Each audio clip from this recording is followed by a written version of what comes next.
Richard Holt grabbed Caleb by the arm. Not a tap, not a touch. A grab, fingers closing around the sleeve of that worn jacket, yanking him sideways, just enough to make him stumble, just enough to make three people nearby turn and look. "Seriously, man." Richard's voice was low, sharp, and smiling all at once, the worst combination. "You drove 4 hours for this. Look at yourself. You don't belong here." Caleb straightened, slowly. He looked down at the hand still gripping his sleeve. He didn't pull away. He just looked at it. "Let go," he said, quiet as a closed door. Richard laughed, that comfortable, rehearsed laugh of a man who has never once been made to feel small, and released him with a little shove disguised as a pat. "No offense, brother, just being real." The people nearby smiled. One of them actually laughed. Caleb picked up his badge from the table, clipped it to his jacket. Didn't look at any of them. Nobody in that room knew who he really was. Nobody knew that in less than 2 hours, the most powerful woman in the building was going to walk past every single one of them and stop only when she reached him. Drop your city in the comments right now. I want to see how far this story travels. And if nobody's told you yet, hit subscribe. You will not want to miss what happens next. The drive took Caleb 4 hours. He hadn't planned to make it. 3 times on the road, he'd gripped the steering wheel, slowed down, and thought seriously about pulling a U-turn and going home. Back to his apartment. Back to his daughter's drawings taped on the refrigerator. Back to the only life that actually made sense to him anymore. But Sophie had packed his bag herself. That was the thing that kept him going. His 9-year-old daughter had folded his best shirt, the dark blue one with the small collar she called his handsome shirt, and placed it in the bag with the focused seriousness of someone 3 times her age. Then she'd looked up at him with those wide brown eyes and said, "Dad, you have to go. You never go anywhere." He hadn't had an answer for that, so he drove.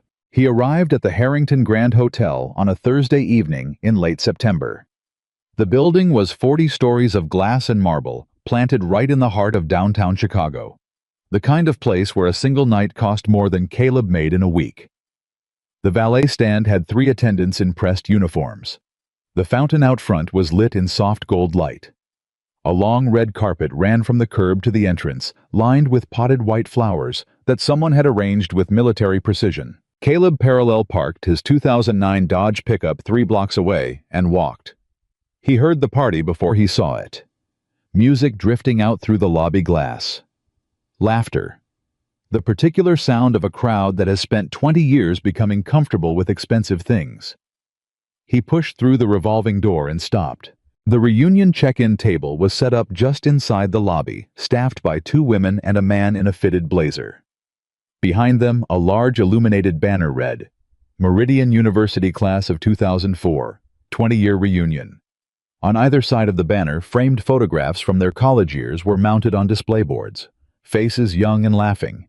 Campus scenes. A football game. A graduation ceremony where everyone looked like they believed in something. Caleb scanned the faces in the photographs and felt something shift in his chest. Not quite sadness. Not quite nostalgia. Something quieter than either of those. He had been someone once. In those photographs, he had been someone. He stepped toward the check-in table. One of the women looked up, early 40s, good posture. A lanyard identifying her as a reunion committee volunteer. Her smile was the kind that arrives and leaves in the same half-second. "Name?" she asked. "Caleb Whitmore." She scrolled through a tablet. Found him. Printed a badge. Slid it across the table without meeting his eyes again. That was when the 2 men standing just to the right of the table, Caleb hadn't even noticed them until that moment, started to laugh. Not loud. Not the kind of laughing you could call out directly. Just that particular quiet, comfortable laughter of 2 people who are certain no one they respect is watching. Caleb turned. He recognized them immediately. 20 years had filled them out, given them the easy confidence of men who'd had doors opened for them so many times they'd stopped noticing. But their faces were the same. Richard Holt and Danny Prescott. They'd been inseparable in college, the kind of duo that forms a gravitational center at every party, pulling people in and spitting others out. Richard had gone into investment banking. Caleb knew that from the alumni newsletter, nobody read anymore.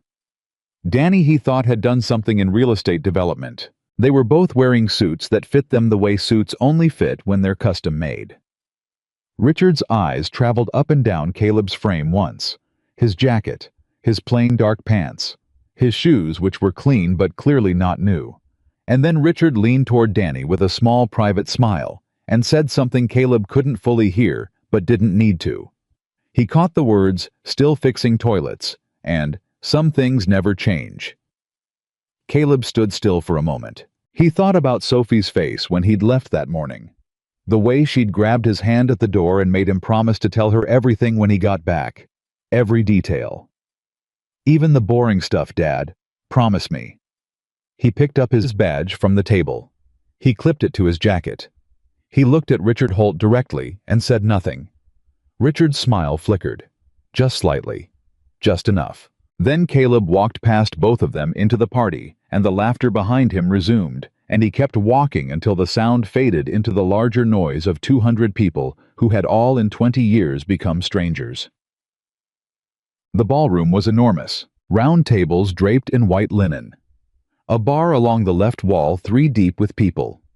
A small stage at the far end where someone had set up microphones and a slideshow cycling through old campus photos.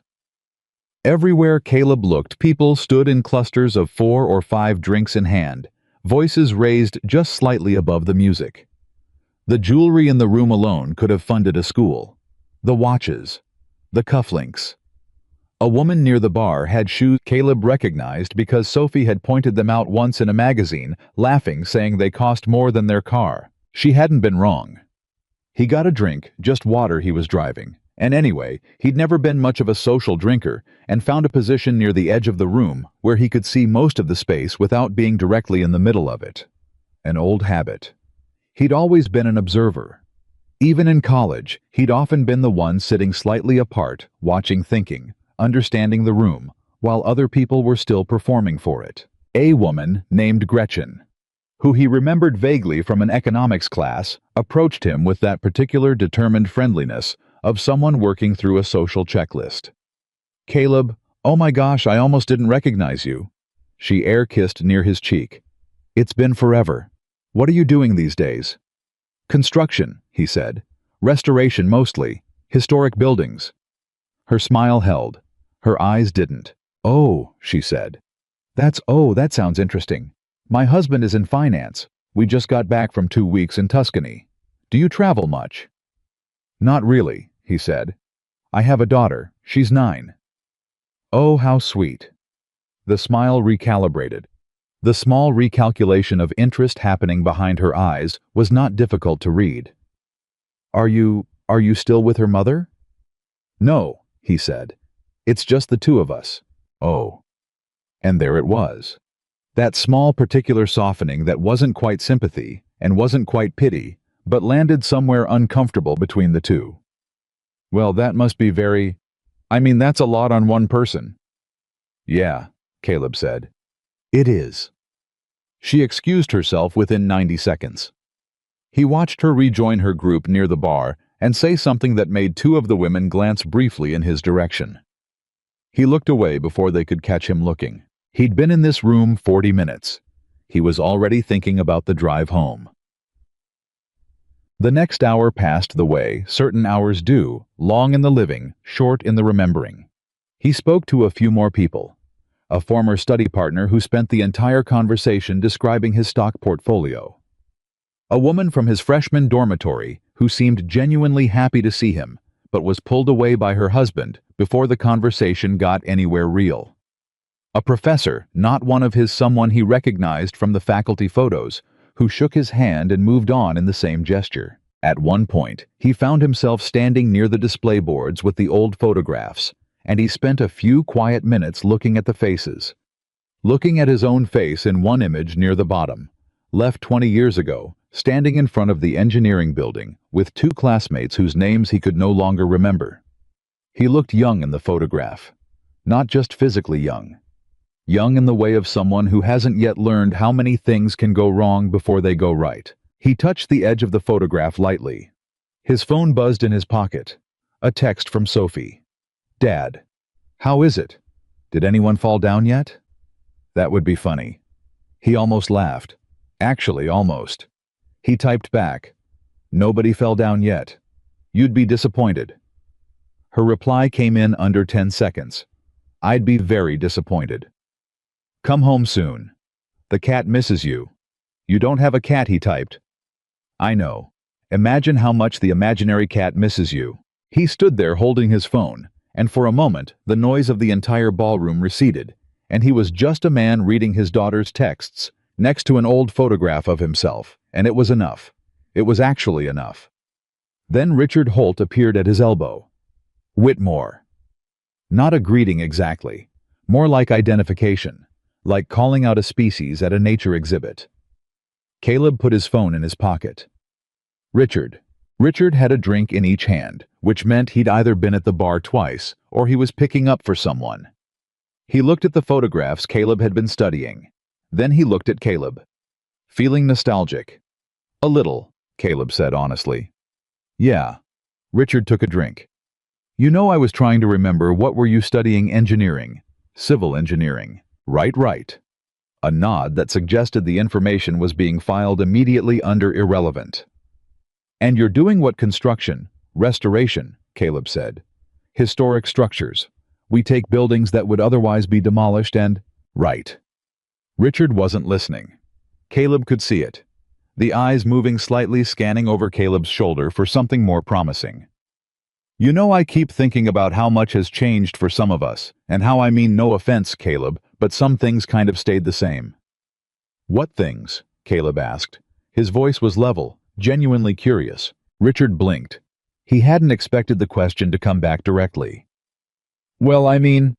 He gestured vaguely at Caleb's jacket. Life, circumstances. Some people really built on the foundation, and some people just, I don't know, maintained.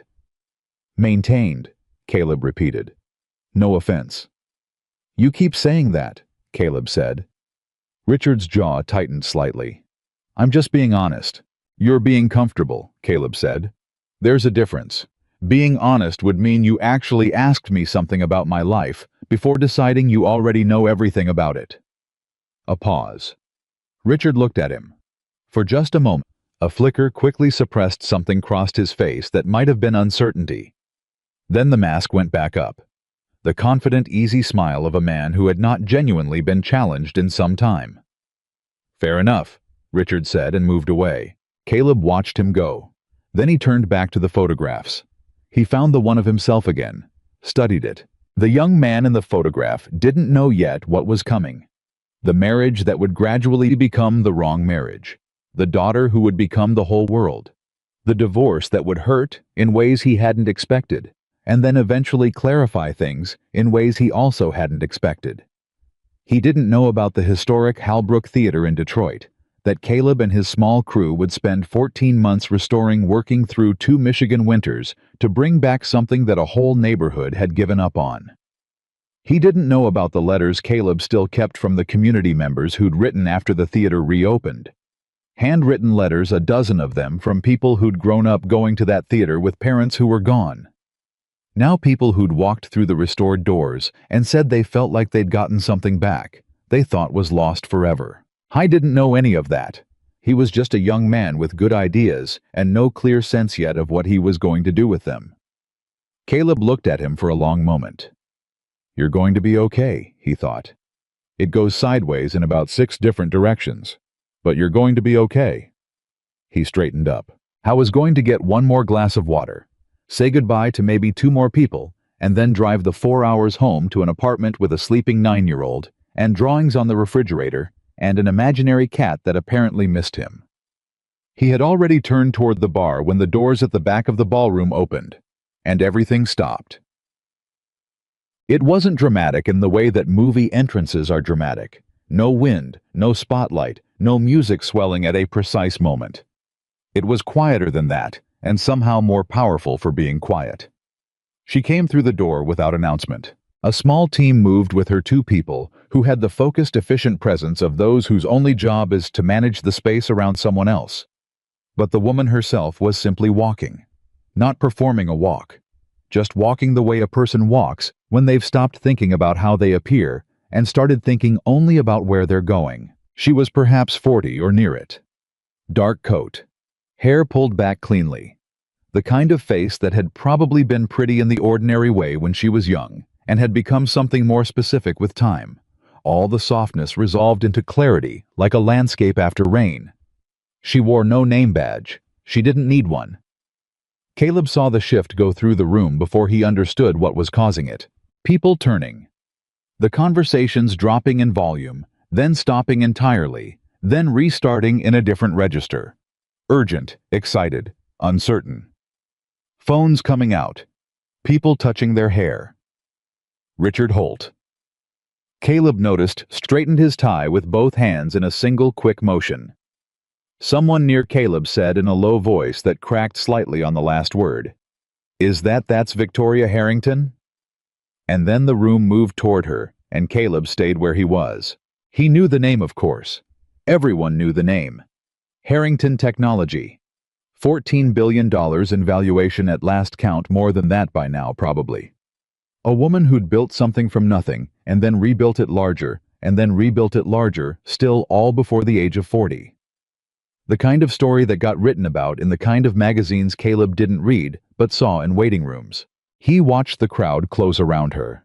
Former classmates pressing forward, introducing themselves, laughing too loudly, extending hands with the eager desperation of people who have prepared their 30-second pitch their whole adult lives for exactly this moment. He watched her move through them, polite, composed, shaking hands, accepting greetings, answering the questions she chose to answer, and letting the others dissolve without acknowledgement. A woman who had learned over a very long time how to be in a room like this without being consumed by it. And then she stopped. She stopped in the middle of the crowd that was still pressing forward, and she lifted her head, and her eyes moved across the room with a focus and intention that was so different from everything else happening in that space that Caleb felt it from 30 feet away. She was looking for someone. He watched her eyes travel the room, past the bar, past the stage, past the tables, past a cluster of people near the door, past Richard Holt, who stepped slightly into her sightline with an expression of concentrated availability and was not seen. Her eyes found the display boards near the left wall. They found the man standing next to them. They found Caleb. And Victoria Harrington went still. 30 feet of crowded ballroom separated them. She took it in 3 seconds. She walked directly toward him, and the crowd parted without her asking it. To people simply move. Crowds always move for someone who has decided on a direction, and she walked through the space that opened ahead of her, and she didn't look at anything or anyone except the man standing by the photographs holding a glass of water, wearing a worn jacket, whose daughter thought he should tell her everything, even the boring parts. She stopped in front of him. The crowd behind her had gone completely silent. She was looking at his face with an expression he couldn't read, something between recognition and relief, and something older than either of those. "Caleb Whitmore," she said. It wasn't a question. He looked at her. "Do we know each other?" Her jaw moved slightly. Something in her throat shifted. Her eyes, and this was the part that would stay with him. He knew it even as it was happening, her eyes were full. "We don't," she said quietly. "But I've been looking for you for 3 years." The silence in the room was absolute. Every person who had laughed at him that evening was watching. Every person who had looked through him or past him or decided in a single glance that he had nothing worth knowing. Every one of them was watching as the most powerful woman in the room stood in front of the man they'd written off and said the words that none of them had any framework for. Caleb set down his water glass on the edge of the display board. "Then I think," he said carefully, "you'd better tell me why." The silence lasted exactly long enough to become uncomfortable for everyone, except the two people standing in the middle of it. Victoria Harrington hadn't moved. She was still looking at Caleb the way someone looks at a landmark they've been trying to find for a long time, with relief. Yes, but also with something almost like disbelief that it actually exists in the way they imagined it. Caleb looked back at her. He wasn't performing calm. He was actually calm, which was different, and somehow that difference was visible. 3 years, he said. That's a long time to look for someone. It is, she said. You're not easy to find. I'm in the phone book. Something crossed her face, not quite a smile, but close to one. You're not in the phone book, Caleb. Nobody's in the phone book anymore. Figure of speech. I know. She exhaled. A small breath, deliberate, like someone releasing pressure they'd been holding for a long time. Can we sit somewhere not here? Somewhere with fewer? She glanced briefly at the crowd packed in behind her, every face angled toward them, like sunflowers toward light. Fewer people who are pretending not to listen. Richard Holt, standing 4 feet to her left, looked at the floor. Caleb noticed that, filed it away without comment. Sure, he said. They found a small sitting area off the main corridor. 2 chairs, a low table, a potted plant that had been watered too recently and smelled like wet soil. One of Victoria's team members stationed himself at the entrance to the corridor without being asked. The other disappeared entirely. Professionals. Caleb sat. Victoria sat across from him. She set her bag on the table between them and then seemed to decide that was wrong and moved it to the floor instead. She was gathering herself. He could see it. Whatever this was, whatever she'd prepared to say for however long she'd been preparing it, the actual moment of saying it was harder than the preparation. He waited. I graduated from Meridian in 2005, she said finally. 1 year after you. I was an engineering student too, but I was in the electrical division. We wouldn't have had many overlapping classes. We didn't, Caleb said. I don't remember you from school. No reason you would. I kept a low profile. A pause. Especially in my last year. Something in how she said it, the slight weight on last year, made him pay closer attention. My family lost everything in the fall of 2004, she said. My father had a business. Import logistics, nothing dramatic. It failed. Not because he was careless, just it failed. The way things fail, sometimes all at once and without much warning. He lost the business. Then the house. Then his health went sideways because the stress of losing everything will do that to a person. And by October of that year, my mother was working double shifts at a hospital laundry facility, and I was 3 months from the end of my degree with no way to pay for any of it. She said all of this in a measured, even tone.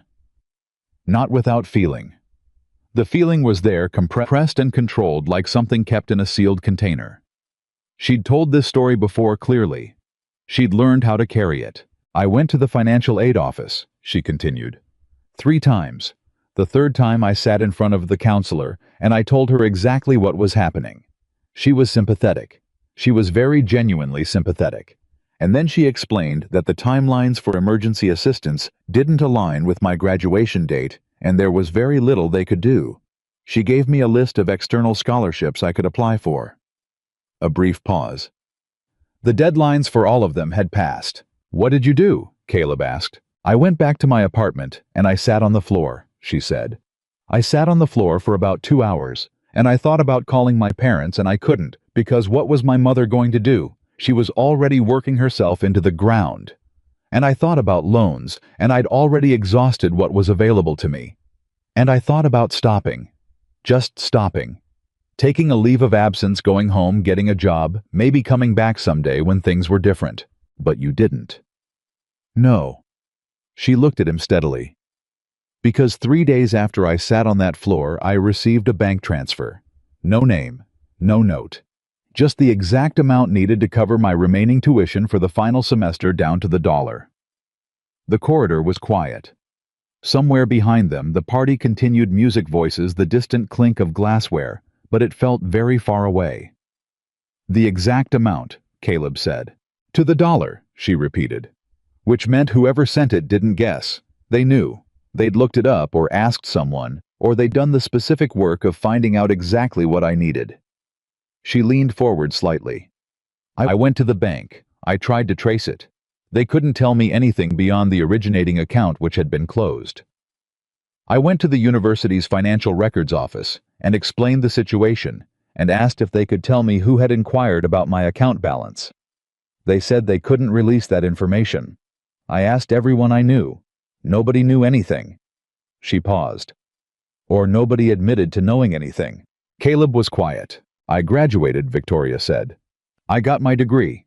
I got a job at a small tech firm in Cincinnati, then a better job in San Francisco. Then I started something of my own that failed, then something that half failed, then finally something that didn't fail at all, and kept not failing until it became what it is now. She said this without pride, or with the kind of pride that has been tempered enough by time to sound simply like fact. And the whole way through all of it, every year, every version of what I was building, I thought about that transfer. I thought about the fact that there was a person somewhere who had seen me drowning and just quietly thrown me a rope, without asking for anything, without telling anyone, just because I needed it and they could. And you wanted to find them, Caleb said. I wanted to say thank you, she said. That's all. I didn't have a plan beyond that. You don't build a $14 billion company and forget the person who made it possible. You don't do that, or at least I can't. Caleb looked at her. He looked at his hands. I thought about the fall of 2004. He thought about a Tuesday afternoon in the engineering computer lab running into a girl he barely knew, a second-year student, electrical division. Quiet, always working, the kind of student who was clearly exceptional and clearly knew it and didn't need anyone else to know it too. He thought about how she'd been sitting outside the financial aid office when he walked past, and how her face had a particular expression he recognized because he'd seen it on his own father's face once, years earlier, when the family had hit a wall they hadn't seen coming. The expression of a person doing the internal arithmetic of an impossible situation and coming up short every time. I hadn't known her. He'd seen her twice, maybe 3 times in the hallways. But he'd sat down next to her on that bench, and he'd asked if she was okay, and she'd said yes in the way that means no, and he'd asked again, and eventually she'd told him a version of it, not all of it, but enough. Enough for him to understand. He'd had savings. Not a lot, not by any objective measure, but enough. Money he'd been putting aside since his first part-time job at 16 money, meant for a down payment on something someday, a future thing without a specific shape yet. He'd sat with the decision for 2 days. He'd thought about it carefully and from multiple angles, and then he'd stopped thinking and gone to the bank. He had never told anyone, not because he was ashamed of it, because it wasn't something that required telling. He'd done a thing. The thing had been the right thing. That was the end of it, or so he'd believed. It was you, Victoria said. It wasn't a question anymore. He looked up. How did you find out? I hired someone, she said simply. 3 years ago, a research firm that specializes in exactly this kind of thing. Tracing anonymous transfers, cross-referencing university financial records from that period. Narrowing down who would have had the ability and the specific knowledge of my situation to do what was done. She paused. It took them 18 months. When they came back to me with a name, I didn't believe it at first. I thought they'd made an error. Why? She looked at him directly. Because the name they gave me wasn't attached to any company, any patent, any public profile. You weren't anywhere. No LinkedIn, no business website, no articles, no awards. Just a name and a phone number and an address in a mid-sized city in Michigan. I thought they'd gotten the wrong person. But then you looked further. But then I looked further, she agreed.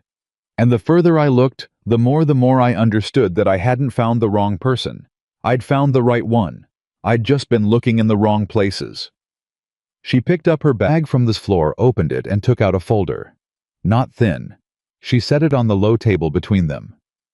Can I? Caleb asked. She nodded. He opened it. The first page was a photograph of the Halbrook Theater in Detroit. The after photograph, the one taken at the reopening with the restored marquee lit up and a crowd of people on the sidewalk out front. He knew this photograph.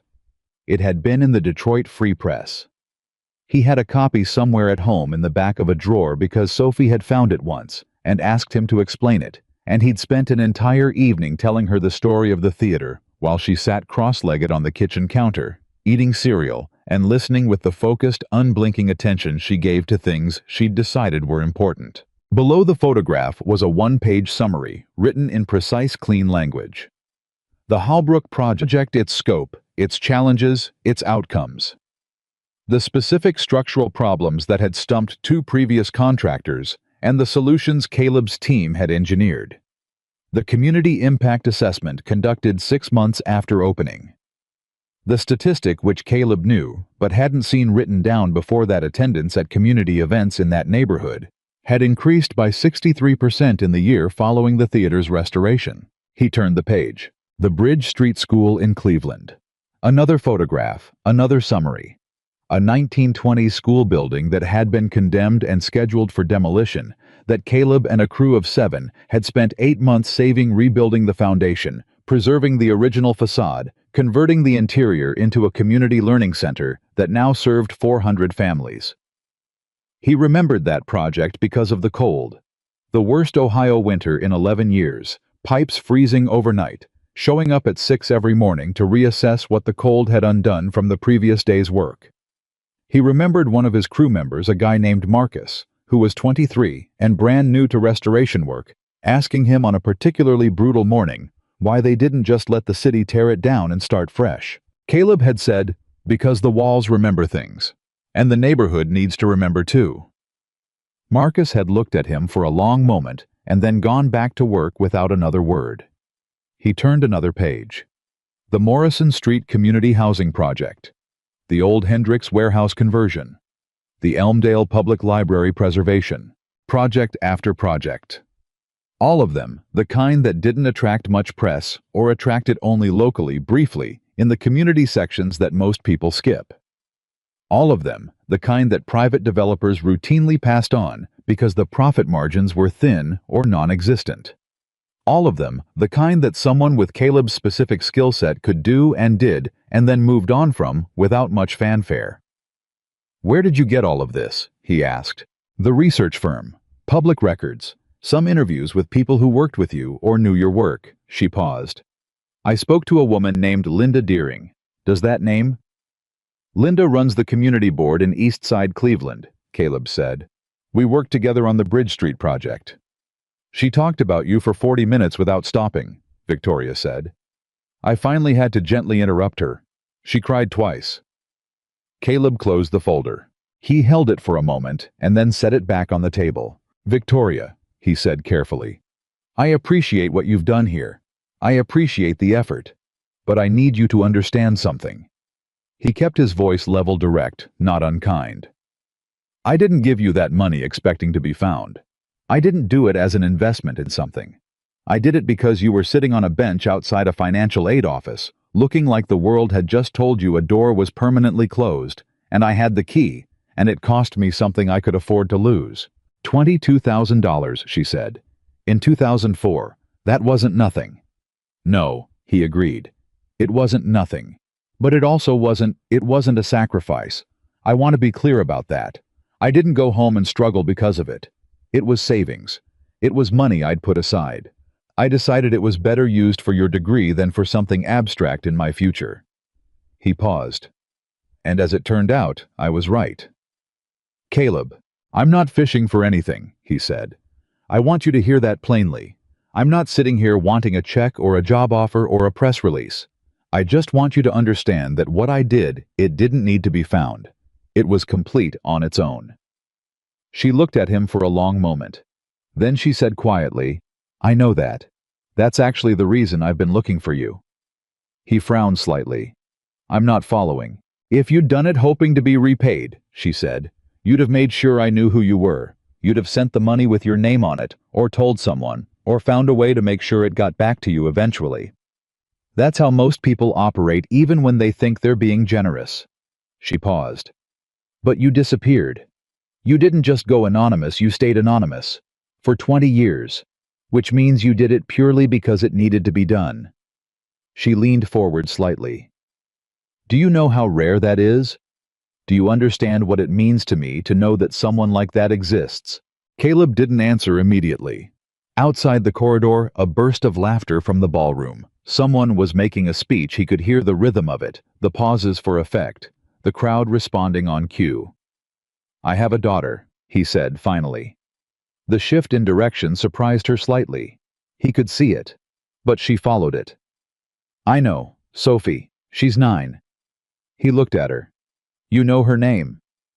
The research was thorough. I wasn't sure how he felt about that. He filed it under things to consider later. When Sophie was born, he said, I made a decision. Or not a decision, more like a realization. I looked at her in that hospital room, and I understood something that I hadn't understood before. That the things you do when nobody's watching, those are the things that actually define you. Not the things you do when people are applauding. Not the things you do when there's credit involved. He paused. The anonymous stuff. The quiet stuff. The things you do because they're right, not because they're useful. That's the real record. Victoria was very still. I'm not a wise man, Caleb said. I want to be clear about that too. I've made plenty of mistakes. My marriage failed. I've had projects go sideways.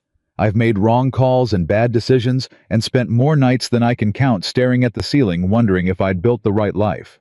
He paused. But that thing I did for you, that one specific thing, I've never once doubted it.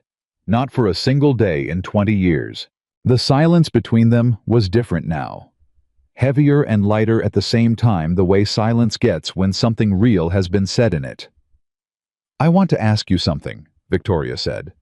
And I want you to hear the whole question before you answer it. All right. I'm starting a project, she said. The largest thing I've undertaken that isn't pure technology.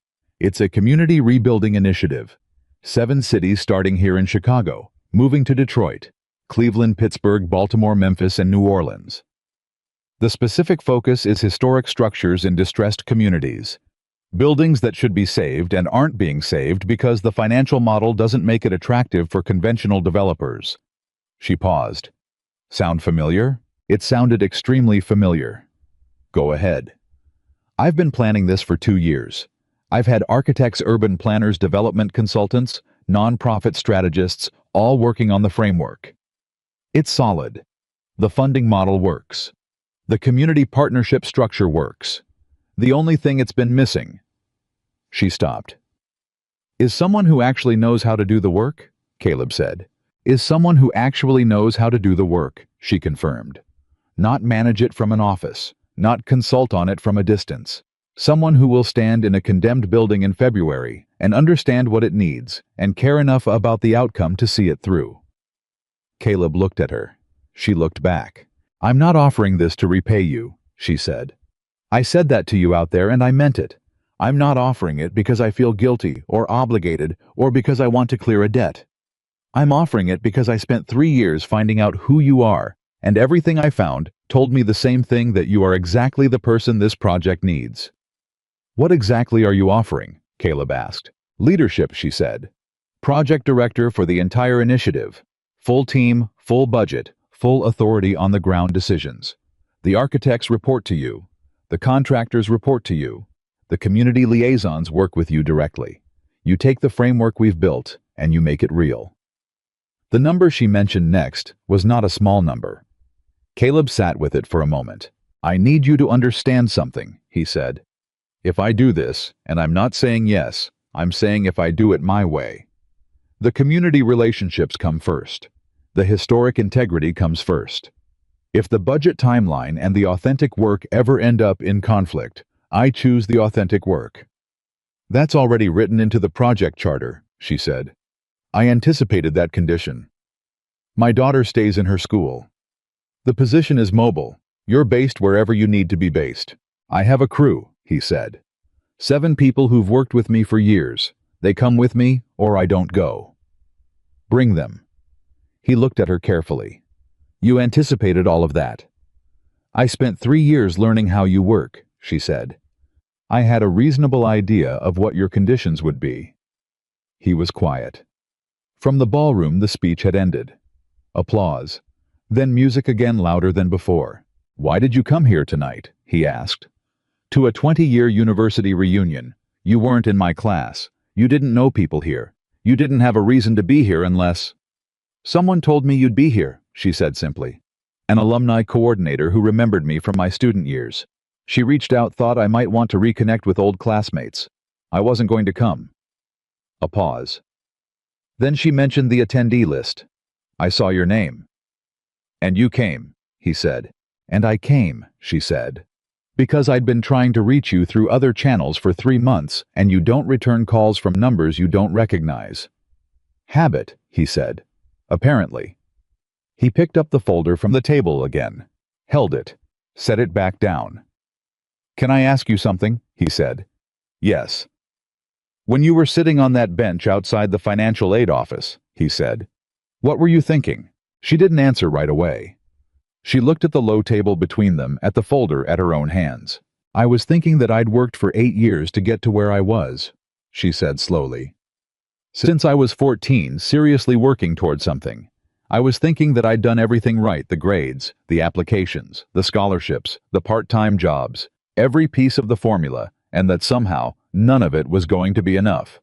That there was going to be this gap between what I'd done and what I needed that I simply couldn't bridge, and that it had nothing to do with whether I deserved it or had worked for it. A pause. I was thinking that the world had a very specific set of rules about who got to finish and who didn't, and that those rules had nothing to do with effort. And then someone changed that, Caleb said. And then someone changed that, she said. And it wasn't just the money. I want to be clear about that. It was the knowledge that someone had seen the situation and decided it wasn't acceptable. Someone had looked at those rules and decided they weren't good enough. She paused. That changed something in how I thought about everything after. About what was possible. About what one person could do when they decided to act. Caleb was quiet. I thought about his father, who had driven a delivery truck for 30 years and come home every night smelling like diesel and cardboard, and who had never once, not once, complained about it. He thought about the first building he'd ever worked on a summer job at 17. Gutting a foreclosed duplex in his neighborhood. Just labor work. Nothing skilled. And how he'd spent the whole summer thinking about the families who'd lived in the rooms he was dismantling. He thought about the Halbrook Theater and about Marcus asking why they didn't just let it go. He thought about Linda, Deering crying in an interview with a researcher she'd never met, talking about a man who built things back up and moved on without ceremony. He thought about Sophie asleep right now in an apartment 4 hours away, probably with the light on in the hallway, because she still didn't like it. Fully dark, definitely with at least 3 books spread across her bed, because that was how she fell asleep, reading 3 things at once and losing track of which was which. Caleb, Victoria said, I know this is a lot. I know you didn't come here tonight expecting any of this. I know you probably came here expecting... She glanced toward the ballroom with an expression that communicated her awareness of what was happening in there. Something considerably less useful. He almost smiled. That's accurate. You don't have to decide anything tonight, she said. I'm not here to pressure you. I'm here because I needed you to know that I know what you did, and because I think you're the right person for this work, and because... She stopped. Started again more carefully. Because the man who quietly paid for a stranger's future 20 years ago deserves to know that the future turned into something worth paying for. The sentence landed somewhere in his chest and stayed there. He didn't speak for a moment. Then he said, She's a good kid. Victoria looked at him. Sophie, he said. She's a really good kid. That's the main thing. Whatever I've done right or wrong, whatever got built or didn't get built, whatever I walked away from or toward. She's a good kid who knows how to be kind and works hard and still thinks the best thing in the world is finding a really excellent library book. He paused. I think I did okay. Victoria's expression shifted. Something in it became very quiet, very still. You did better than okay, she said. He nodded slowly. Once. Outside in the ballroom, the music shifted something older, slower, the kind of song that gets played at a reunion specifically to make people feel the weight of 20 years passing. Caleb could hear people moving to the edge of the floor. Could hear voices getting softer and more careful the way voices do when a song makes you suddenly aware of time. He stood up. Victoria stood too. I'll call you, he said. I have your number. You don't, she said. But you will. She reached into the folder and took out a single card, plain small, just a name and a number, nothing else. She held it out. He took it. He looked at it for a moment, then put it in the pocket of the worn jacket that Richard Holt had laughed at 3 hours ago. One more question, he said. Yes. Did you always know it was going to be this complicated to say thank you? She looked at him for a moment. Then something broke open in her expression, not the composure she'd been holding carefully in place, but through it behind it, the face of someone who had been 22 years old and sitting on a bench outside a financial aid office doing the arithmetic of an impossible situation. Yes, she said. Then why did you do it anyway? She smiled. Not the measured public smile he'd seen her use in the ballroom. Something smaller and more real. Because someone I never expected taught me that doing the right thing doesn't require it to be simple, she said. It just requires you to decide. He held her gaze for one more moment. Then he nodded and walked back toward the ballroom, where Richard Holt was standing near the bar, watching the corridor entrance, with an expression he was working very hard to make look casual and failing, and where 200 people who had spent the evening measuring success by every visible and purchasable marker were waiting without knowing they were waiting for the thing that was about to walk back into the room. The card sat in his pocket.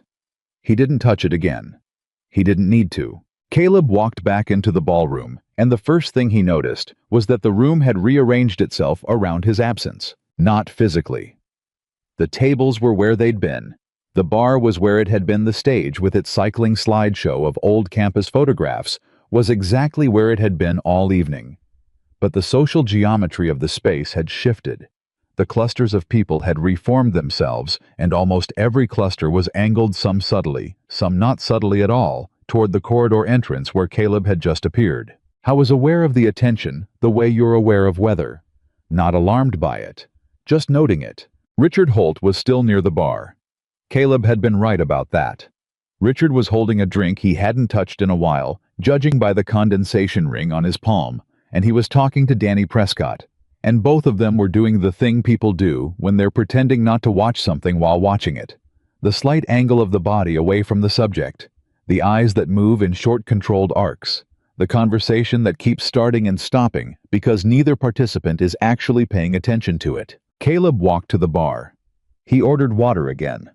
The bartender, young, efficient, slightly bored in the way of someone who has worked 100 events exactly like this one, set the glass down without ceremony. Whitmore. He turned. Richard was there. Danny a half step behind him, which was where Danny had always been in college, and apparently in life half a step behind Richard, the loyal audience of a one-man performance. Richard's face was doing something complicated. The easy confidence from earlier had developed a fault line. Not collapsed. Richard was not the kind of man who collapsed easily, but cracked slightly, and the crack was visible if you knew what to look for. You and Victoria Harrington, Richard said, stating it, testing how it sounded out loud. Yes, Caleb said. You know her. I know her now. Richard looked at him with that particular expression of a man trying to reassemble a picture that doesn't fit the frame he'd already built for it. From where? How does someone like you? He stopped, seemed to hear himself. How do you two know each other? She went to school here, Caleb said. Year after us. I know that. She's worth... Richard stopped again. He was doing the math visibly, and the math was humiliating him, and he knew it, and knowing it made him angrier than the math itself. She barely spoke to anyone in there. She walked past me like I was furniture, and then she... He gestured vaguely toward the corridor. Went and talked to me, Caleb said. Yeah. A pause. Yeah, Richard, Caleb said. Not unkindly. He genuinely wasn't angry. He was past angry, or he'd never arrived at it in the first place. He'd been somewhere cooler and quieter all evening, and he was still there. I think you've got a lot of things you want to say to me right now, and I think most of them are really questions about yourself. So I'm going to save us both some time. Richard's jaw tightened. What you said to me earlier, Caleb continued, about some people building on the foundation and some people just maintaining, you were wrong. Not mean or not only mean, just wrong. There's a difference. He picked up his water. I'm not going to explain myself to you. I never needed to. But I'll tell you this, the day you learn to ask someone a real question before you decide what their answer is, you're going to find out that you've been missing a lot. He took a drink.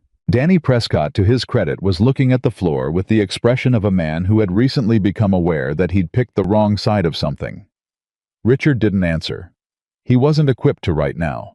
The crack in his confidence had widened, and whatever was going to come out of it wasn't going to be anything he'd want a room full of people to hear. Caleb set down his glass and walked away from the bar. He found a table that had emptied out near the edge of the room and sat down for the first time all evening. His feet were tired. That was the pedestrian truth of it. He'd been standing for 3 hours.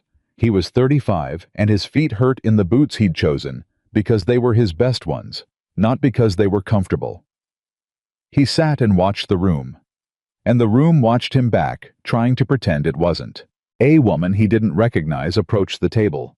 50s maybe. Silver hair pulled back cleanly. She hadn't been there all evening, or he hadn't noticed her, which meant she'd either arrived late or occupied a part of the room he hadn't looked at. She moved without the social performance quality. Most people in this room were operating with the ease of someone who had stopped needing things from strangers a long time ago. "May I?" She gestured at the chair across from him. "Please," he said.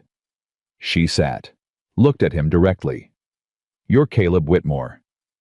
"That seems to be common knowledge tonight," he said. Something shifted in her expression, not quite amusement, but close.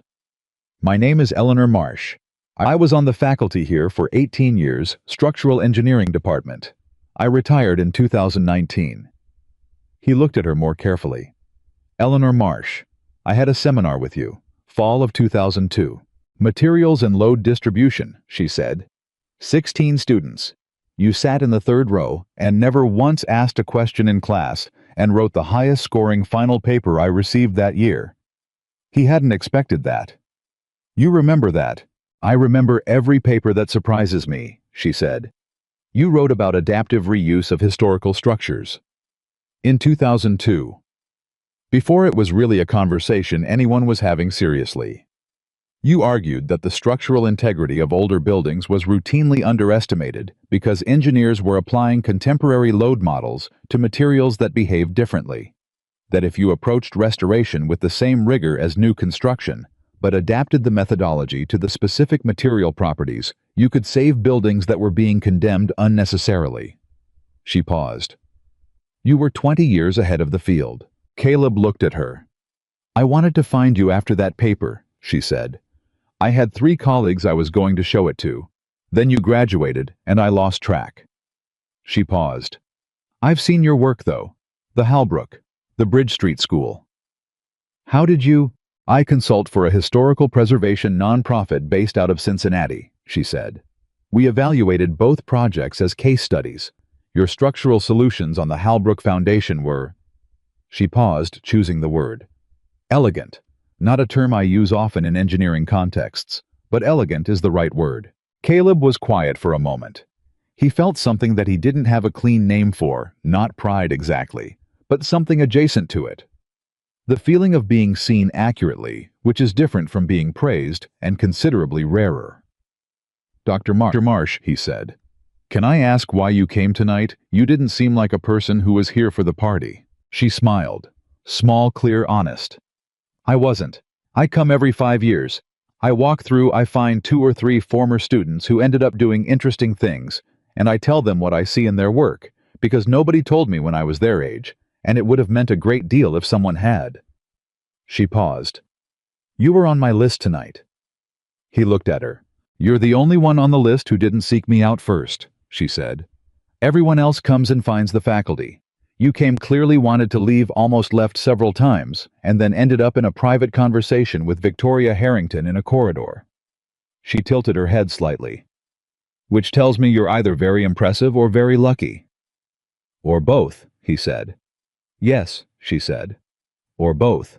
He thought about the card in his pocket. Thought about the folder Victoria had shown him, project after project documented by someone who'd cared enough to look. Thought about Linda Deering apparently crying in an interview.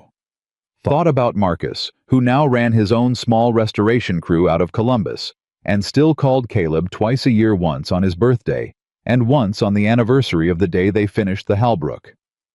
"Dr. Marsh," he said, "can I ask you something?" "Of course." "When I was your student," he said, If you'd known then the trajectory, I mean, the path, not the big projects, not the ones anyone would write about, the quiet ones, the buildings that don't make papers, the 18-hour days in a condemned school in a Cleveland winter. Would you have told me to choose differently? More visibility, more recognition, more conventional success. She looked at him for a long moment. Really looked the way that professor had always looked, like she was evaluating the load-bearing capacity of the person in front of her. No, she said. I would have told you to do exactly what you did. Exactly. A pause. Prestige is for people who need external confirmation that their work matters. Work that matters doesn't require that confirmation. She paused again. The buildings you've saved will still be standing when everyone in this room has been forgotten. He sat with that for a moment. Then his phone buzzed. He looked at it automatically, a reflex, and saw Sophie's name on the screen. Dad. I know it's late, but I can't sleep, and I want to know how the party is. Is it good, or is it weird? It sounds like it would be weird. He typed back. It started weird. It got interesting. A pause. Then, interesting how? Tell me everything. I'm awake, I promise. He looked at the phone, looked at Dr. Marsh, who was watching him with the expression of someone who understood exactly what they were seeing without needing it explained. My daughter, he said. How old? 9. What's she like? He thought about it honestly. She reads everything she can get her hands on. She has opinions about architecture, which is my fault. She corrected a contractor who came to do work on our building, once pointed out that he'd described a structural support incorrectly, and he spent 10 minutes trying to explain to a 9-year-old why she was wrong before giving up. He paused. She was right. Dr. Marsh looked at him steadily. She sounds like someone who's been raised by someone who takes ideas seriously. I try, he said. You do more than try, she said. That quality, taking ideas seriously, treating knowledge as something to pursue rather than something to perform. It doesn't appear in a 9-year-old without consistent modeling. That's your work too, Caleb. That's also the kind of building that lasts. He felt that land somewhere real. He typed back to Sophie. Party is almost over. I'll tell you everything tomorrow. Her reply. You always say that, and then you summarize. I want the full story, Dad. Full story, he typed. I promise. Even the parts that surprised you. He paused. Especially those he typed. He put his phone away. Dr. Marsh stood. I won't keep you. I only wanted to tell you what I see. She extended her hand. Keep doing the work, Caleb. Not for the recognition, not for the money, for the buildings, for the communities, and for whatever 9-year-old is going to grow up knowing that the world can be put back together by someone who cares enough to try. He shook her hand. She walked away without looking back. He sat alone at the table, and for a moment, the party noise fell away from him, and he was just a man sitting quietly in a room where everything had shifted in the last 2 hours, feeling the particular weight of an evening that had turned out to be something completely different from what he'd expected. Then the seat across from him was occupied again, and he looked up. It was Gretchen, the woman from the economics class who'd stopped by earlier. She sat down without asking, which was different from the first time when she'd approached him with that social checklist energy. She sat down, and she looked like someone who had been thinking for the last hour and had arrived at something uncomfortable. Can I just, she started. Stopped. Can I say something honestly? Sure, he said. When I talked to you earlier, she said, I was awful. You weren't awful, he said. You were just, I was doing the thing where I was measuring you, she said. In about 60 seconds I decided what your life amounted to, and then I went back to my husband and I said... She stopped, shook her head. I'm not going to tell you what I said because it's embarrassing, but I want you to know that I saw what happened tonight, with Victoria Harrington. And I know I don't know what actually happened, what was actually said, but... A pause. But whatever it was, it made me feel like I'd been doing something wrong for a long time. Caleb looked at her. What do you think you've been doing wrong? She considered that. Genuinely, it seemed. Deciding things too fast. Deciding what someone is worth before I've actually looked. She paused. I have 3 kids, 2 boys and a girl. And I was sitting here thinking about what I was going to tell my daughter about tonight, and I realized I'd been modeling exactly what I don't want her to do. Caleb was quiet. I know that's not your problem, Gretchen said. You don't owe me anything. I just needed to say it to someone. Why to me? She looked at him steadily. Because you're the person I did it to. He nodded slowly. What's your daughter's name? She blinked. Audrey. She's 14. What does she want to do when she's older? Gretchen paused. Something in the question caught her off guard. She wants to be an architect. She's been talking about it since she was 8. She'd have a lot to say to you. She's obsessed with old buildings. A pause. We drove past this old theater in the area last year that was being restored, and she made me stop the car. We just stood there on the sidewalk while she looked at it. I didn't even understand what she was seeing, but she was transfixed. What theater? Caleb asked. Gretchen frowned, remembering. I can't remember the name. It was in the South Side. Old marquee ornate facade they were. They were in the middle of the restoration. There was scaffolding. Audrey said she could see what it was going to look like when it was finished, and she described it. And about 4 months later, we drove past again, and it was exactly... She stopped, looked at him. Wait. Caleb said nothing. Was that The Palmer Street Theater, Caleb said. We finished it 8 months ago. Gretchen stared at him. The original plasterwork on the ceiling was the hardest part, he said. It had been painted over 6 times. We spent 3 weeks just uncovering what was underneath. He paused. The ornate work on the facade, your daughter saw that correctly. That was what it was always meant to look like. We just had to take off everything that had been covering it. Gretchen was very still. Then she said in a voice that had lost all its social polish. She cried when she saw the finished building. She called me into her room and she said, Mom, someone cared enough. That's what she said. Someone cared enough. And she stopped. Her voice had changed again, smaller.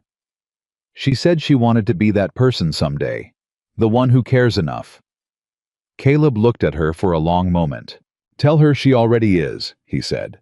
The fact that she sees what a building was meant to look like before the restoration is finished, that's not learned. That's a quality that's already there. Tell her to follow it.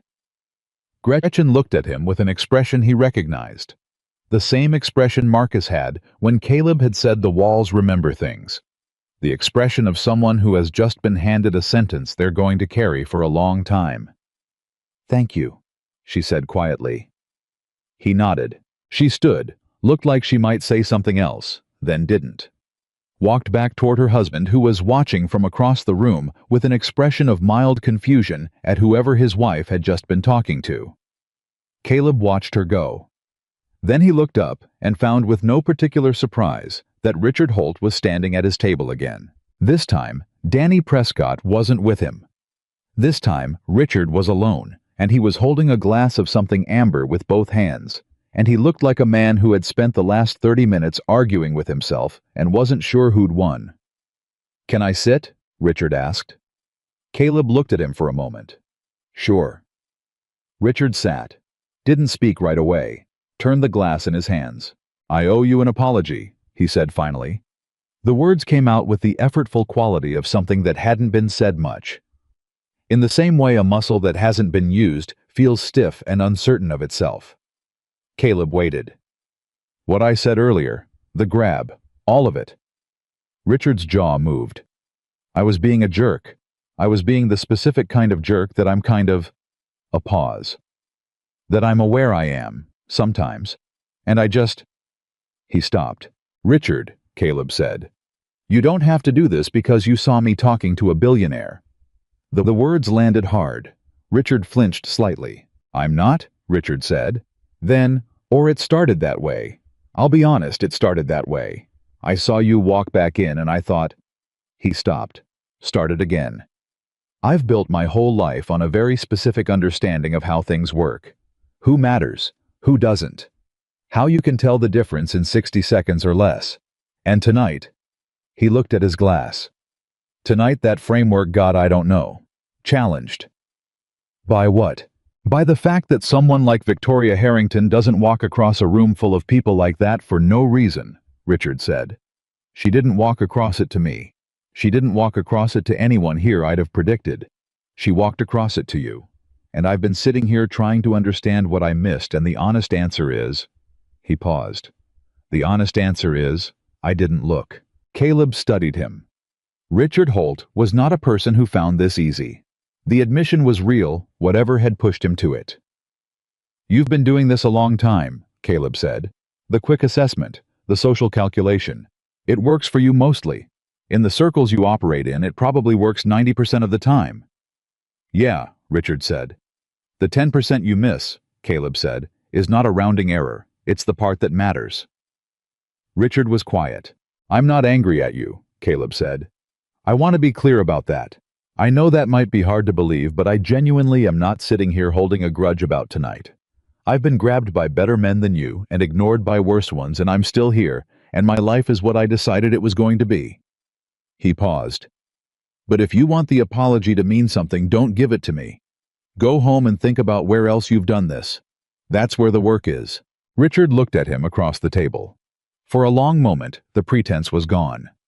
The curated, successful, 60-second assessment version of Richard Holt was gone, and what was left was a man in his mid-30s sitting across from someone he'd misjudged, trying to figure out what that meant about the way he'd been living. You know what the worst part is, Richard said. What? I did it to you in about 10 seconds, he said. 10 seconds, and I've been doing it to people for 20 years, which means... He stopped. Which means there are people you've written off who probably deserved better, Caleb said. Richard didn't answer. He didn't need to. Richard. Caleb leaned forward slightly. The fact that it bothers you tonight is the thing. Most people never get even that far.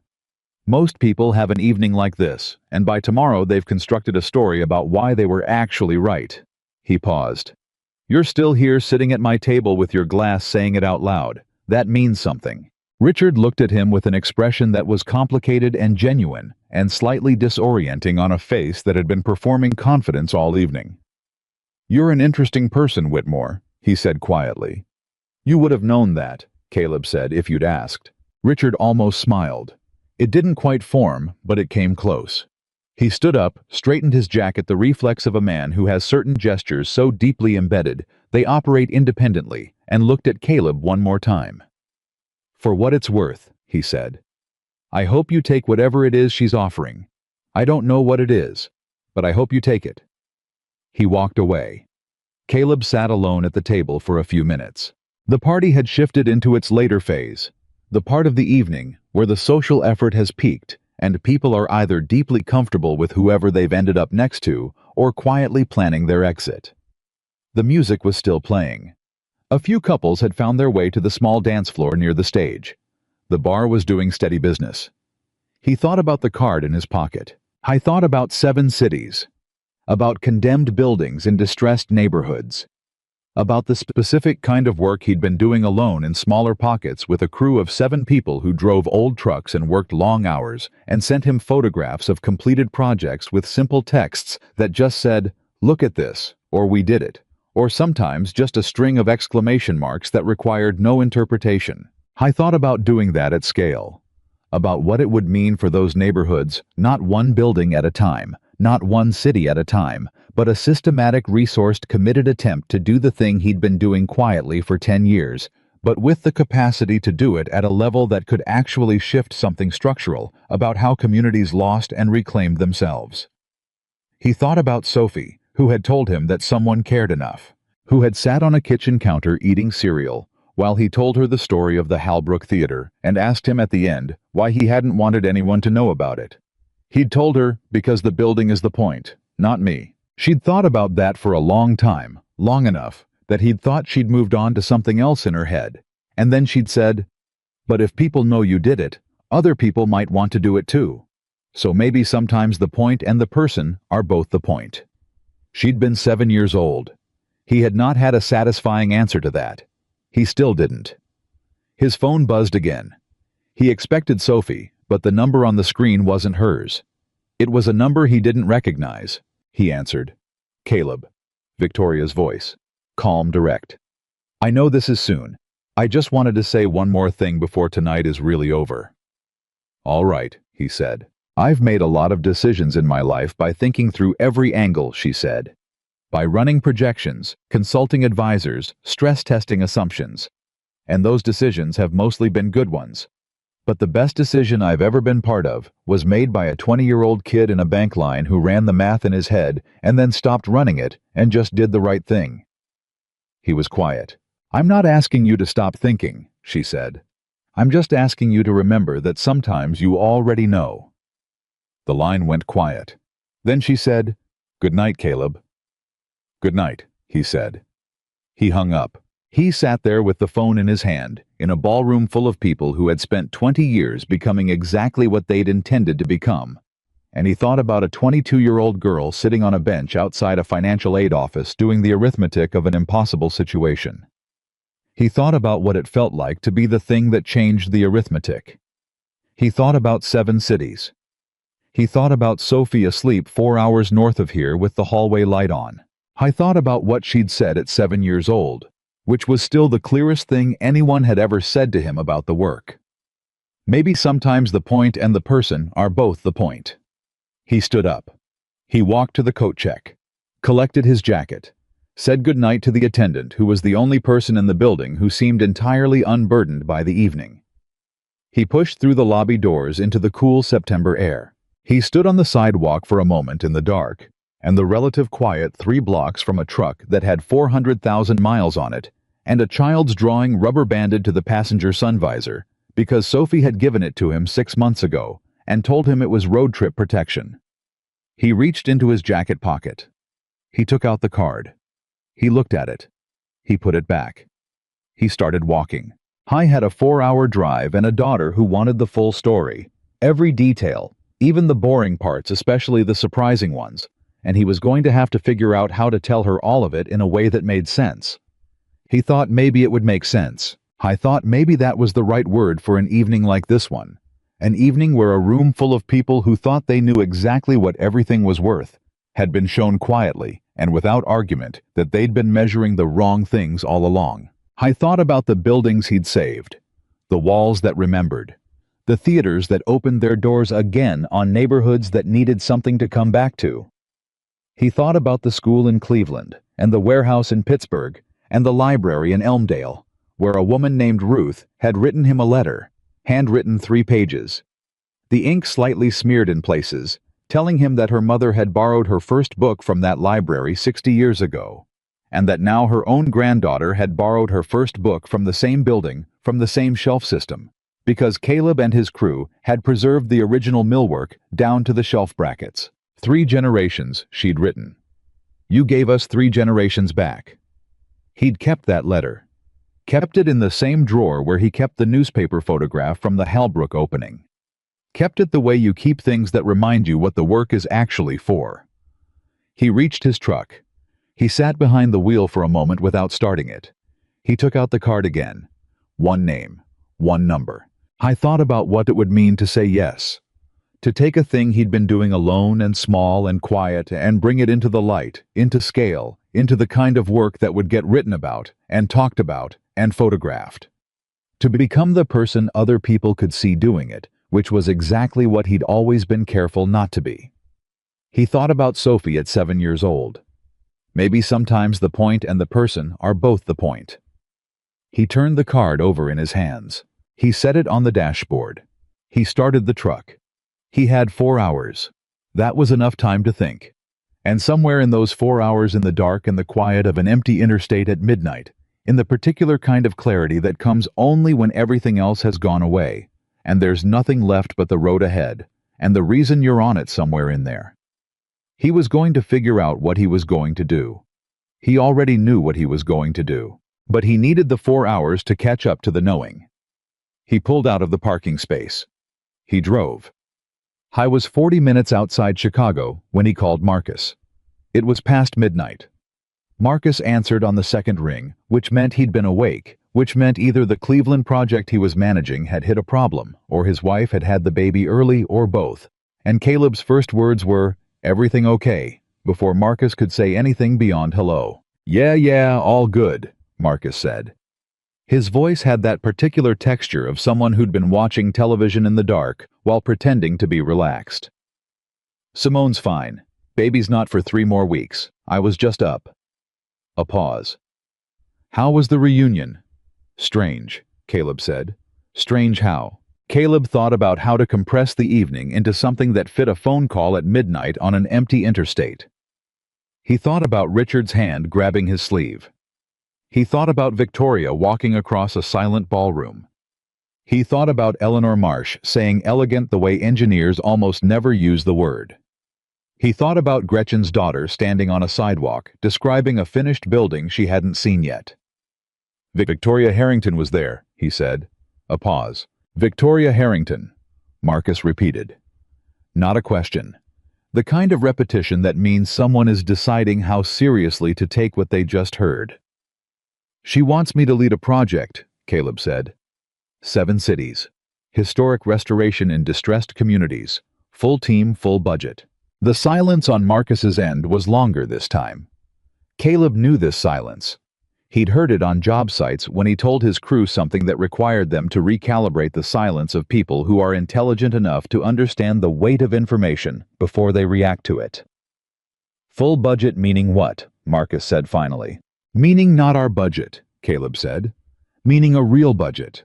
The kind where the problem isn't whether we can afford to do the work right, but whether we can find enough people who know how to do it. Another pause. You serious right now? Yeah. Caleb. Marcus's voice shifted. The television in the dark relaxation was entirely gone. That's how long have we talked about what we could do if the money wasn't the ceiling? How many times have we stood in front of a building and I've said, I know, Caleb said.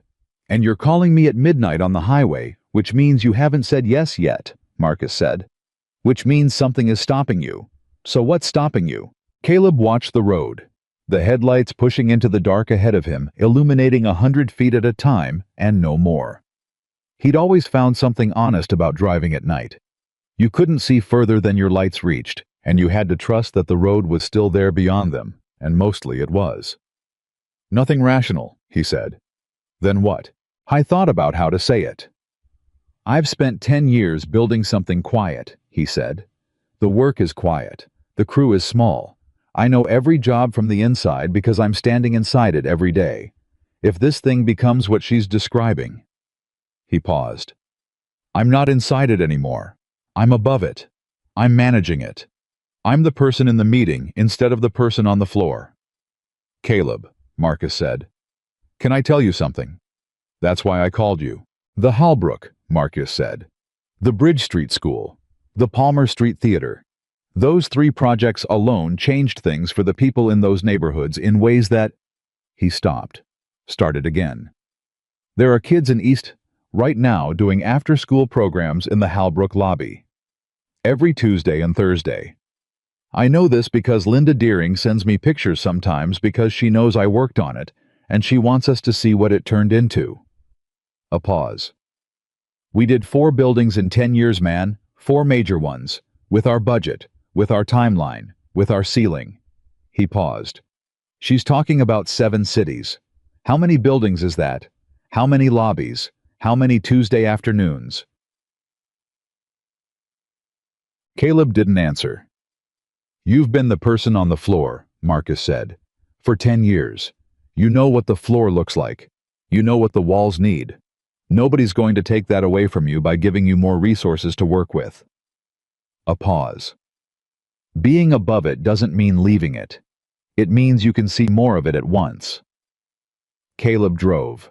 The road continued ahead of him, lit and dark in equal measure. Your crew comes with you, Marcus said. It wasn't a question. She said yes to that already. Then what are we talking about? Marcus said. Not unkindly, just accurately. I don't know, Caleb admitted. I've been asking myself that for 2 hours.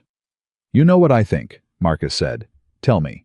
I think you spent so long choosing the quiet thing because the quiet thing was right that you started to think the quiet thing was always going to be right, Marcus said.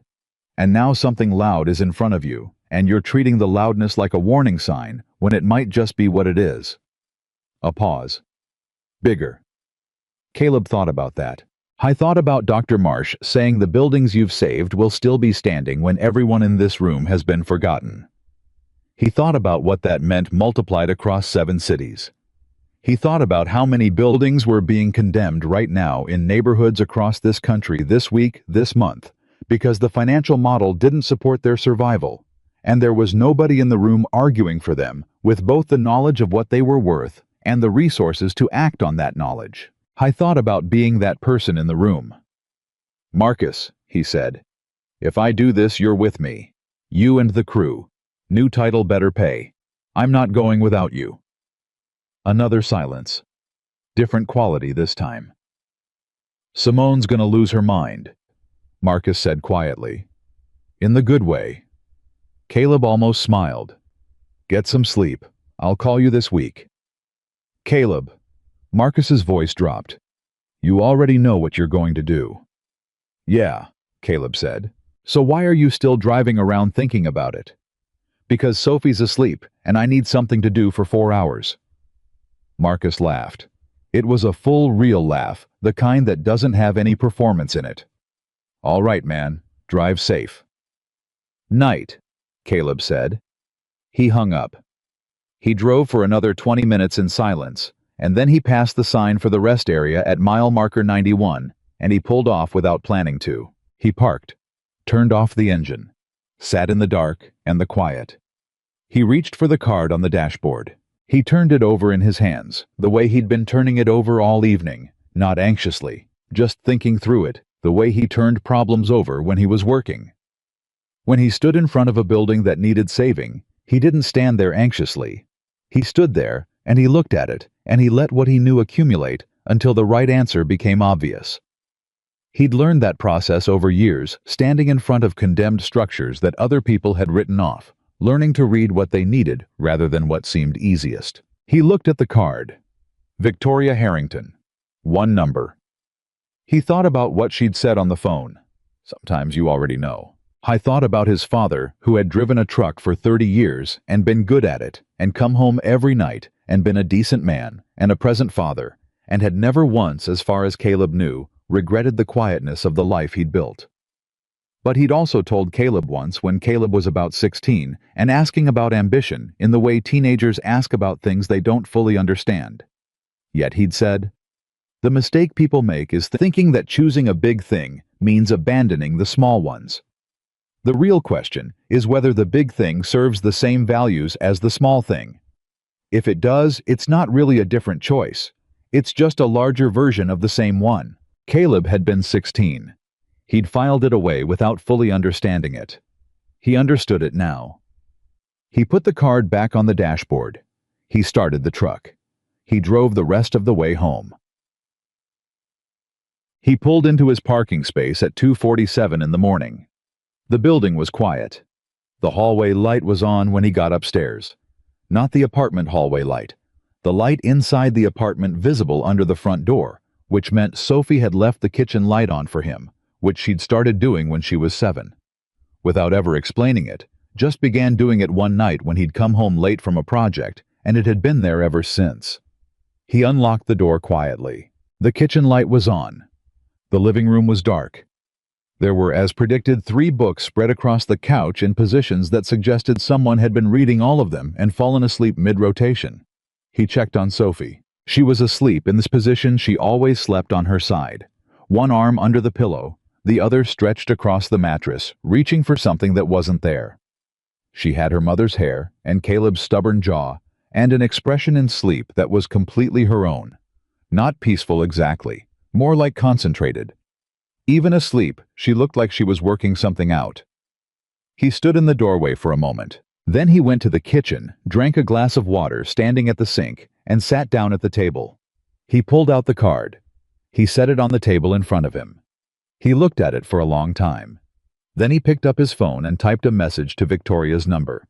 He wasn't sure why he did it by text instead of planning to call in the morning. It felt more honest, somehow, less performed. "I have conditions," he typed. "Not the ones I mentioned tonight. Different ones. He looked at the screen. Then he typed, "The communities have to be partners, not recipients. Not consultation. Actual partnership, meaning they have real decision-making authority on what gets restored and how. If that's negotiable in the project charter, I can't be the person you need." He set the phone down. He didn't expect a reply at 3 in the morning. The reply came in 4 minutes. Already in the charter. Article 7 Community Partnership Framework. It was the first thing I wrote. He looked at the screen. Then he typed, "Then I'm in." He put the phone face down on the table. He sat in the quiet kitchen in the middle of the night with the kitchen light, his daughter left on for him, and the books scattered on the couch, and the drawings on the refrigerator. And he thought that this was what it felt like when a thing you'd been building alone for a long time made contact with something larger than itself. Not a collision. Not an intrusion. More like connection. The way two load-bearing structures properly aligned become stronger together than either is alone. He turned off the kitchen light and went to bed. He slept well, which surprised him slightly. He'd expected the kind of night where thoughts circle and sleep stays just out of reach. But he was out almost immediately, and he didn't dream or didn't remember dreaming. And when he woke up, it was to the sound of someone in the kitchen and the smell of something burning.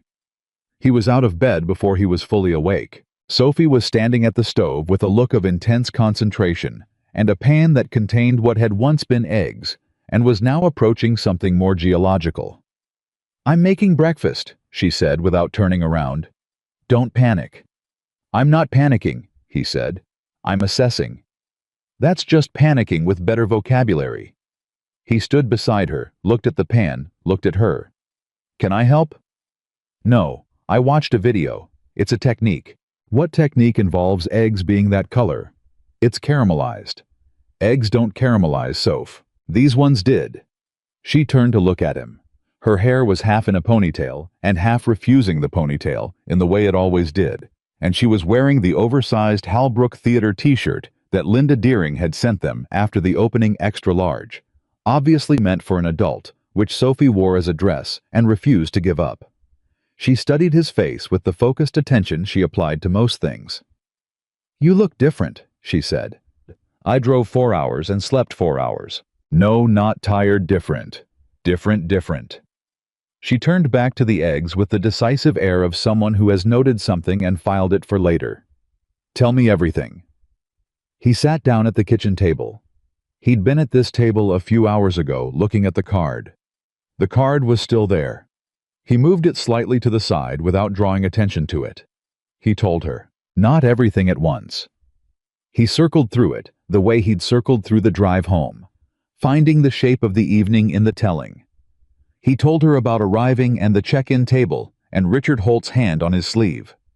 He told her about the display boards with the old photographs. He told her about Dr. Marsh and her memory of a paper he'd written 22 years ago. He told her about Victoria walking across the ballroom and the corridor and the folder and the conversation. Sophie listened, the way she always listened to things she cared about completely. Not performing attention, actually giving it. The eggs got progressively more geological, and she didn't appear to notice. "She knew who you were," Sophie said, "for 3 years, and she couldn't find you." "I'm not hard to find," Caleb said. "You kind of are, though," Sophie said. "You don't have a website, your phone number's not online, you're basically invisible on purpose." "Not on purpose," he said. "Just I never needed to be findable. Until now." Sophie turned off the burner. She looked at the pan for a moment, with the critical honesty of someone evaluating their own work. "These are beyond caramelized," she said. "There's cereal. There's always cereal." She got the box down from the cabinet, got 2 bowls poured without measuring, brought them to the table, sat across from him, poured milk, pushed his bowl toward him. All of this in one fluid sequence that had the feel of something done so many times it had become its own kind of language. "So what did you tell her?" she asked. "I told her I needed to think about it." Sophie looked at him with the expression she used when she thought he was being imprecise. "What does that mean?" "You thought about it on the drive home. You called Marcus. You probably sat in that rest area off the highway you always stop at." She pointed her spoon at him. You always stop at that rest area when you're working something out. He looked at her. How do you know about that rest area? Dad, I've driven with you approximately 1 million times. You stop there when something's in your head. She ate a spoonful of cereal. So what did you actually decide? He looked at the card on the table. He slid it across to her. She picked it up, read it, turned it over, set it down. Victoria Harrington, she said. Yeah. She's the one who... Sophie stopped, started again. The Harrington tech person. Yeah. The one from school, whose tuition you paid. He looked at her. How do you know about that? Sophie met his eyes with an expression that was very still and very honest. I found the bank records, she said. Last year, I was looking for the folder with our lease papers, and I found the wrong folder. He was quiet. I didn't say anything because you didn't say anything, she said. I figured you'd tell me when you wanted to. She paused. You never did. Sophie, I'm not mad, she said quickly. I want you to know that I knew, that I've known for a year. She looked at the card on the table. And now she found you, and she wants you to do the thing you do, but bigger. She paused. Right. Yeah, he said. 7 cities. Community restoration. Full team, real resources. Sophie was quiet for a moment, eating her cereal, looking at the table, running something through in her head in the particular way she did, slowly, thoroughly, without apparent hurry. Are you scared? She asked. He thought about that honestly. Not scared, he said. More like aware. That it changes something. That the version of the work I've been doing is one thing, and the version she's describing is a different thing. And even if they're built on the same values, they're not the same experience. Yeah, Sophie said. But Dad... She looked at him directly, and there were moments like this where he was absolutely floored by her, by the clarity of her thinking, by the precision of it, by the fact that she was 9 years old and sitting across from him in an oversized t-shirt, eating cereal at 8 in the morning and saying things that were more useful than half the conversations he'd had with adults last night. How many buildings have you saved, like for real? The real number, he thought. 37 significant projects, he said, over 10 years. And how many people live in those neighborhoods? I've never counted. I have, she said. He stared at her. I looked it up, she said with the faint defensive edge of someone expecting to be told they overstepped. Last fall, for a school project, about community impact of historic preservation. I used your projects as the case studies. A pause. My teacher thought I made up the numbers. I didn't know what to say. He sat there looking at his daughter across a kitchen table at 8 in the morning, and he didn't know what to say. There are approximately 42,000 people in the neighborhoods where you've worked, she said. That we know of. That's the ones I could count. And those are just the residents, not the people who use the buildings for programs and events and stuff. She paused. 42,000 people. And you did that with your crew and your budget and your way of working. She looked at the card. Multiply it. He looked at her. She looked at him. I already texted her, he said quietly. Last night. I said yes. Sophie's expression did something complicated, surprise and not surprise happening at the same time. What conditions? She asked, because she knew him. Community partnership has real authority, he said. Not consultation. Real decision-making power. Sophie nodded, slowly. Good condition. She said it was already in the charter. Good. Sophie picked up her spoon, resumed eating, as if that settled it, because as far as she was concerned it did. They ate in silence for a moment. The morning light came through the kitchen window. One of Sophie's drawings was on the refrigerator directly in Caleb's sightline. A building, of course, rendered in colored pencil with more structural accuracy than most adults would manage, with tiny figures standing in front of it that she'd labeled in her careful handwriting. He'd asked her once who the figures were. She'd said, people coming back. He thought about that now. People coming back. Soph, he said. Yeah. The project means travel, more than I've been doing. She looked up. How much more? I'm not sure yet, but more. For stretches. He watched her face. I need you to tell me honestly if that's... Dad. She set her spoon down. I've been going on job sites since I was 4. I did homework in the truck outside the Halbrook for an entire fall. I know how to travel, and I know how to adapt, and I have 2 sets of school clothes at Grandma's in case I need to stay there. She paused. I'm not fragile. I know you're not, he said. And anyway, she said, it's not like you're leaving. You're going to do the work, and then coming home. That's what you always do. She looked at him steadily. You always come home. He felt that in a way that made his chest tight. Yeah, he said. I do. She picked her spoon back up. Can I come to one of the cities when you're there? Which one? New Orleans, she said immediately, without hesitation. I've wanted to go to New Orleans since we read about the architecture in school, the iron lacework on the balconies. She said it with the focused reverence of a person who has been thinking about something for a long time and is ready to see it in person. New Orleans is on the list, he said. I know, she said. I looked at the Harrington Tech Project announcements last night when I couldn't sleep. He blinked. You knew about this last night. There was a press release, she said, from 6 months ago, about a community rebuilding initiative, 7 cities. It didn't name a project director yet. She met his eyes. I figured it out when you texted that it was getting interesting. He looked at his daughter across the kitchen table. She looked back at him with the patient expression of someone who has long accepted that the adults in their life occasionally need a moment to catch up. You are something else, he said.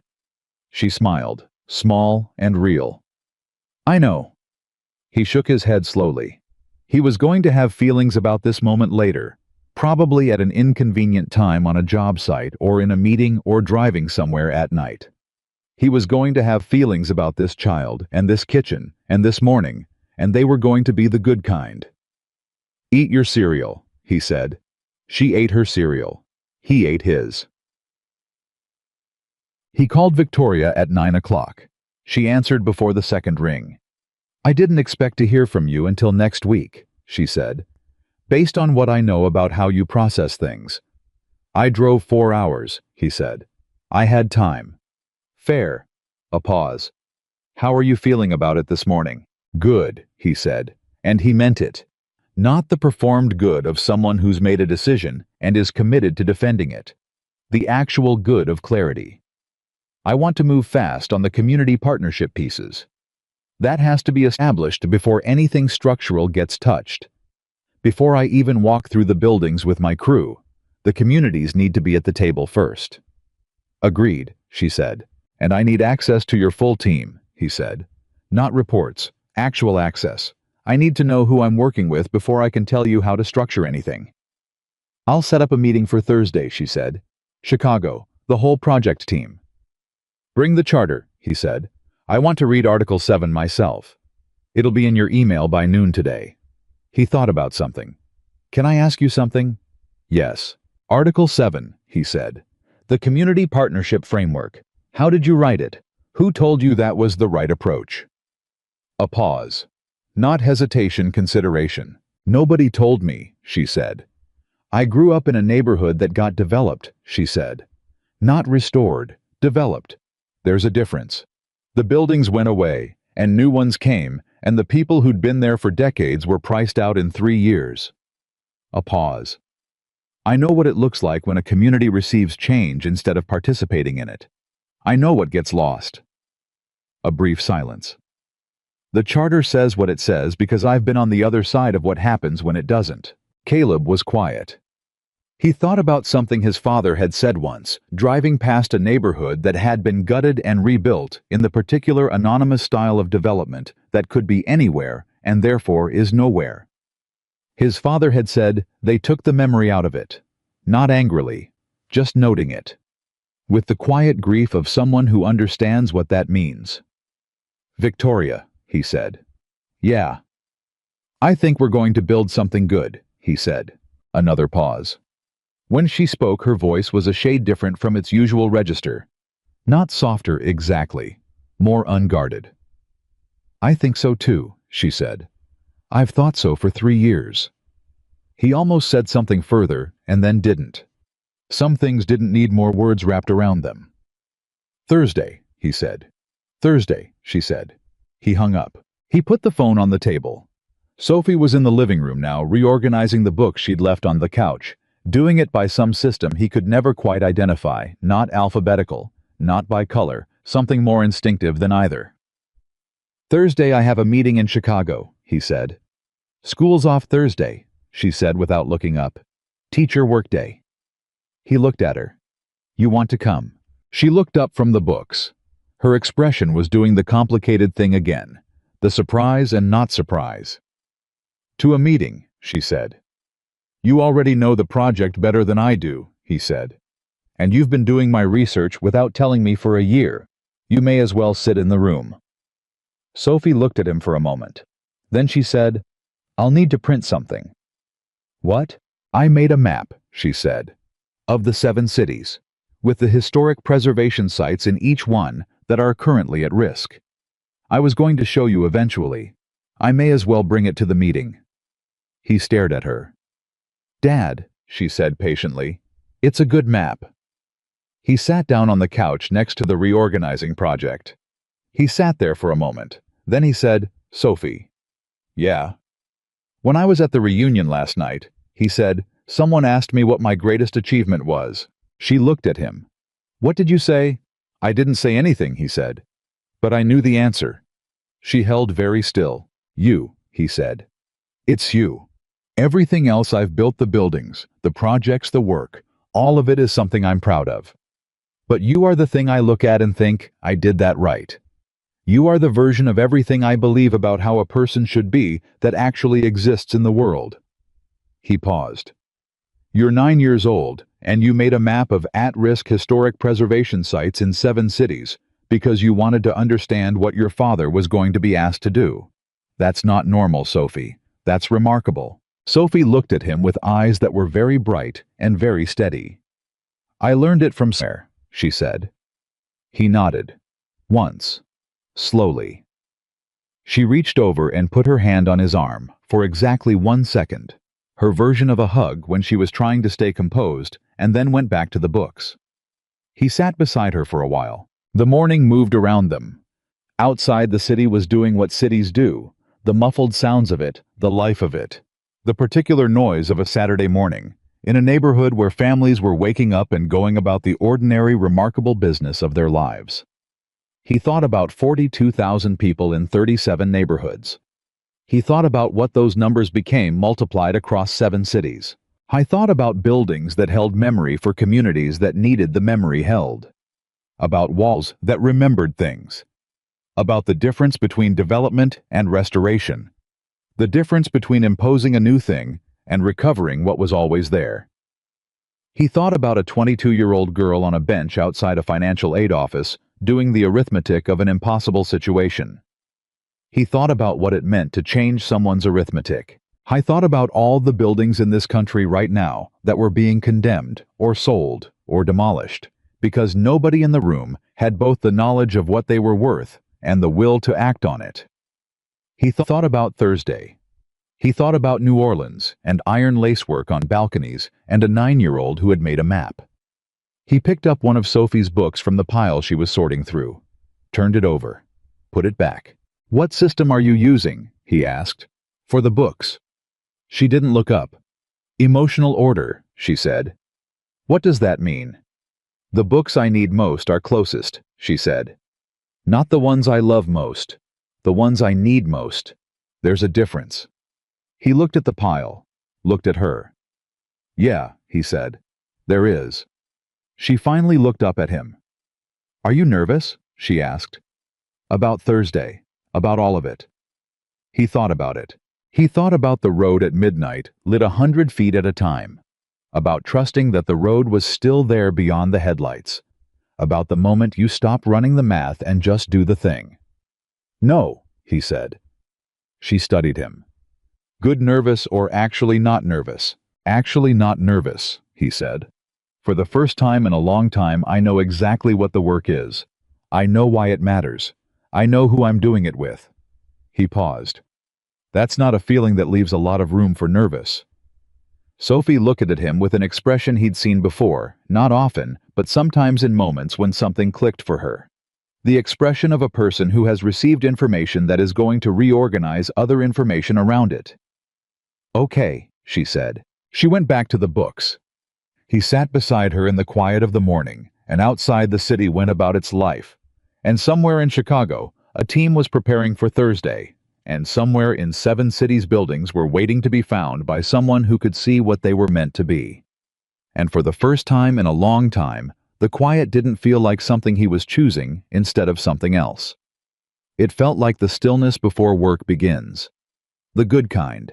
The kind that means you know what you're doing and you're ready to do it, and the only thing left is the doing. He reached over and pulled one of Sophie's books off the reorganized pile just to see where she'd put it. It was at the top. He turned it over, read the cover.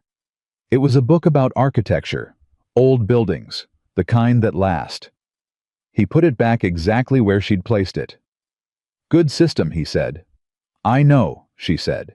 Thursday came with the particular clarity of a Chicago October morning, the kind of cold that doesn't apologize for itself, that arrives fully formed and expects you to be ready for it. Caleb was ready. He'd been up at 5:30, not because he'd set an alarm, but because he'd slept all he was going to sleep, and his body understood that today was the kind of day that required being awake for all of it. He made coffee.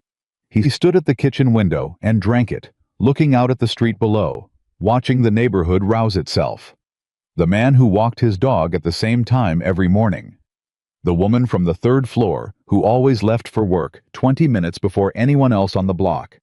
The delivery truck that idled too long outside the corner store on Tuesdays and Thursdays with mechanical reliability. He'd watched this street for 6 years.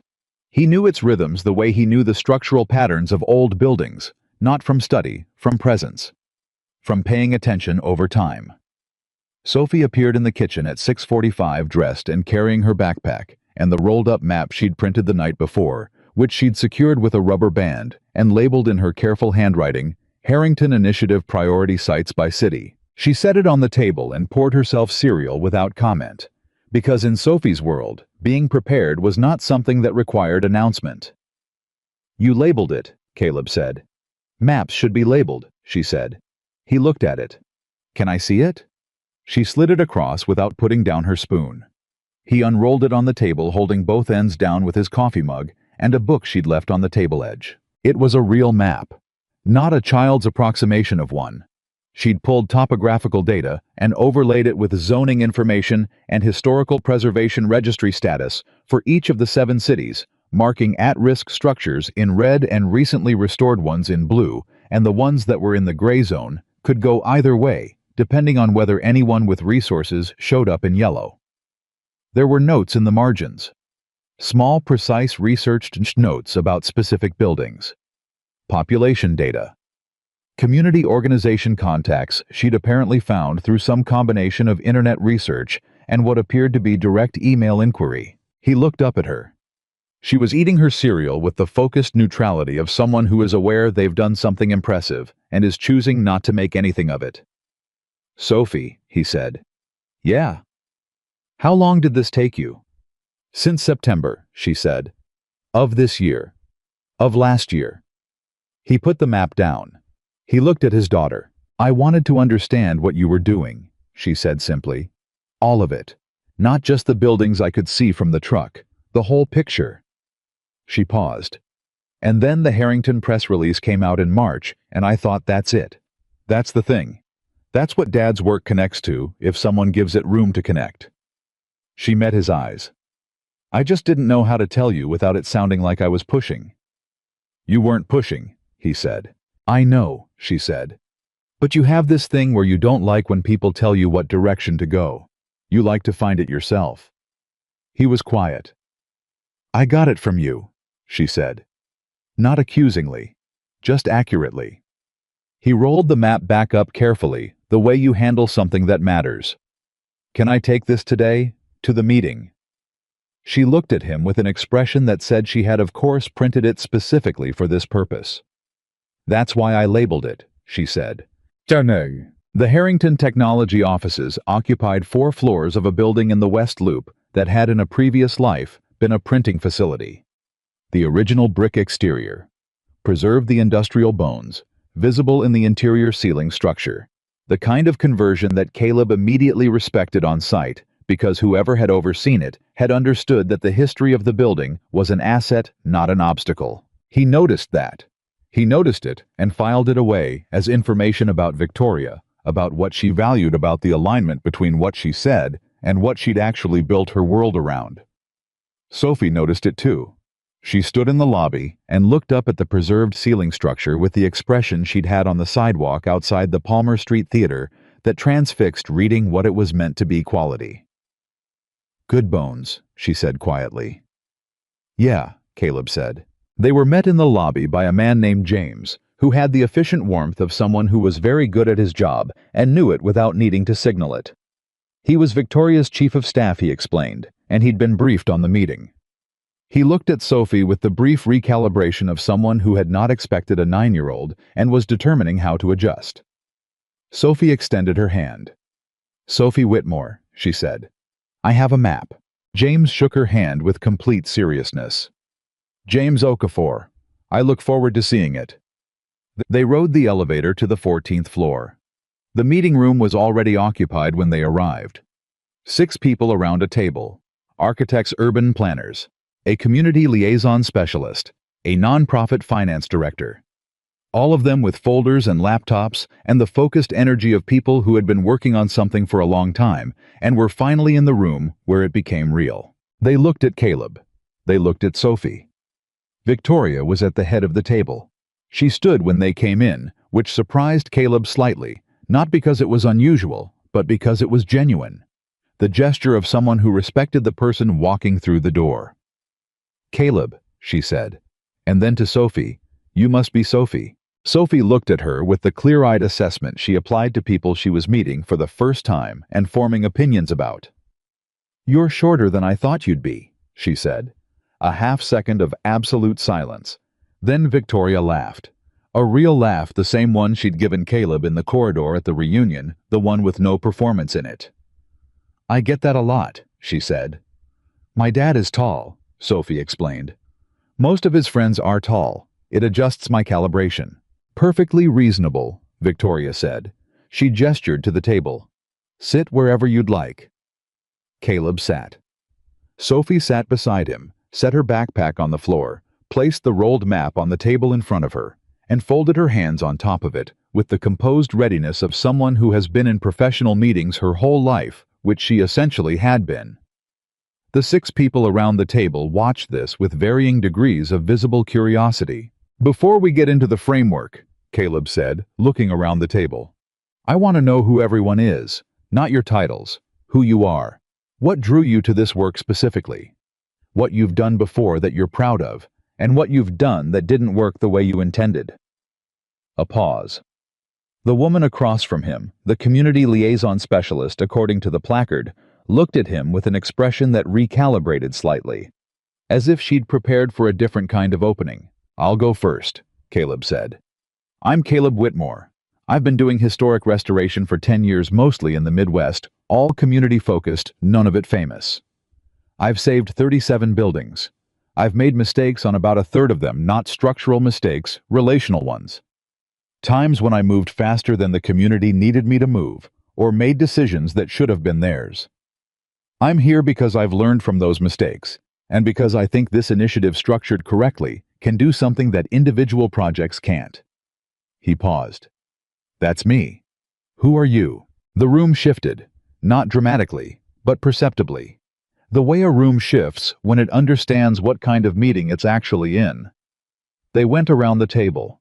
Their names, their work, their honest assessments of what had and hadn't worked in their careers.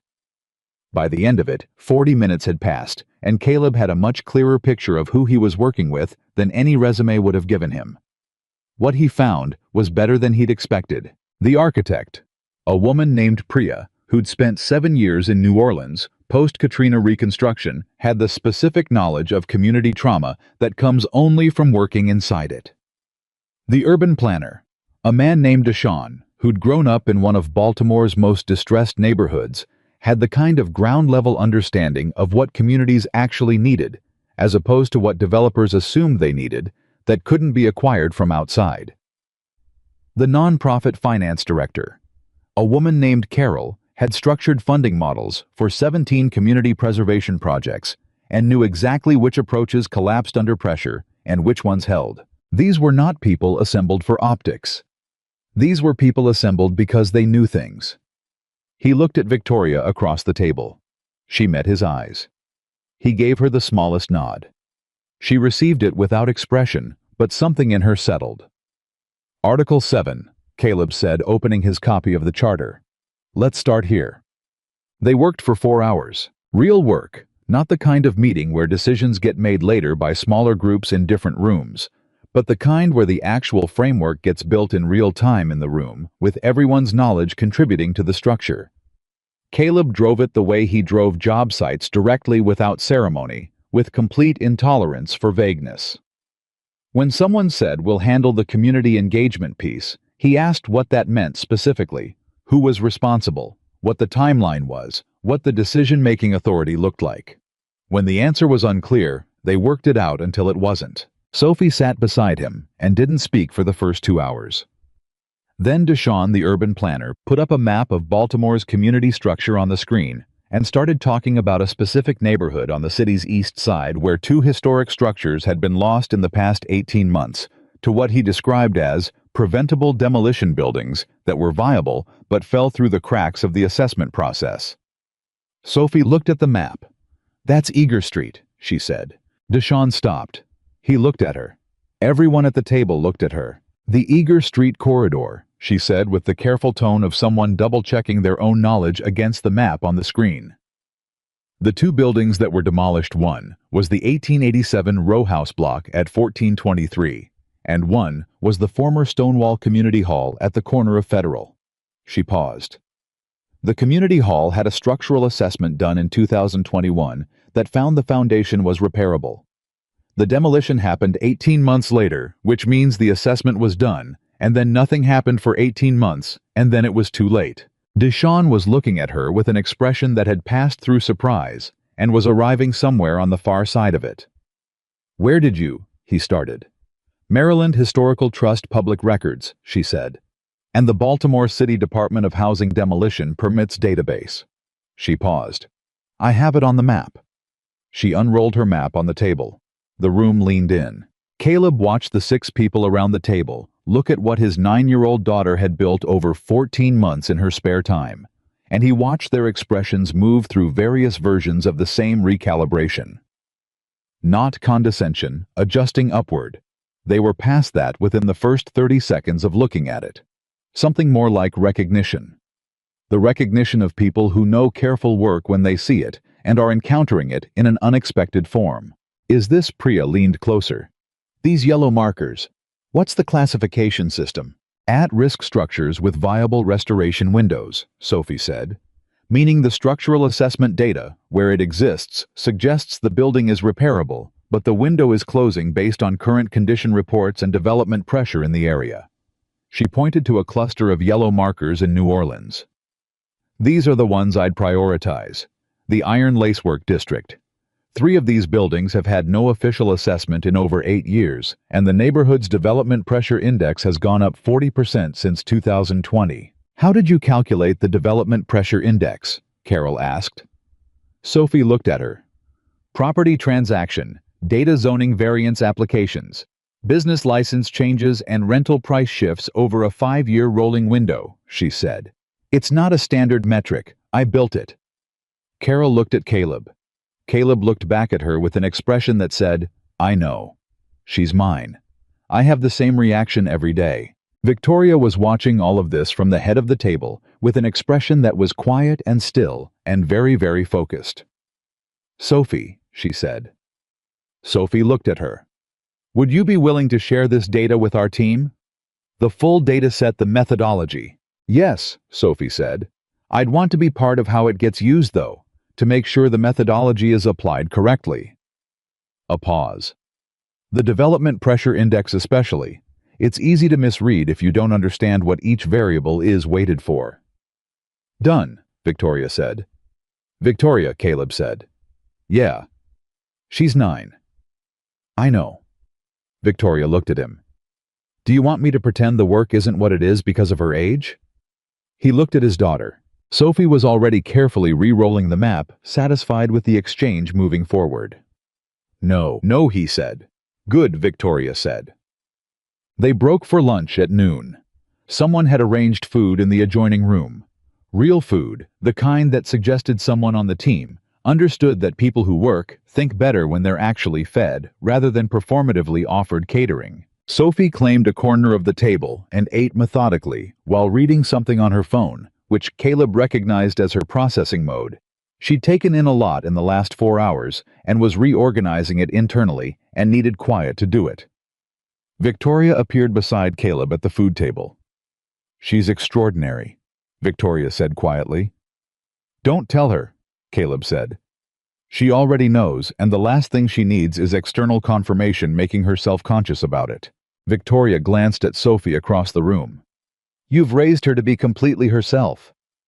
I raised her to think clearly and care about what matters, Caleb said. She did the rest. A pause. Can I ask you something? Victoria said. Yeah. The morning after the reunion, she said. When you texted me at 3 in the morning, the community partnership condition. She paused. You already knew it was in the charter. You'd read the press release.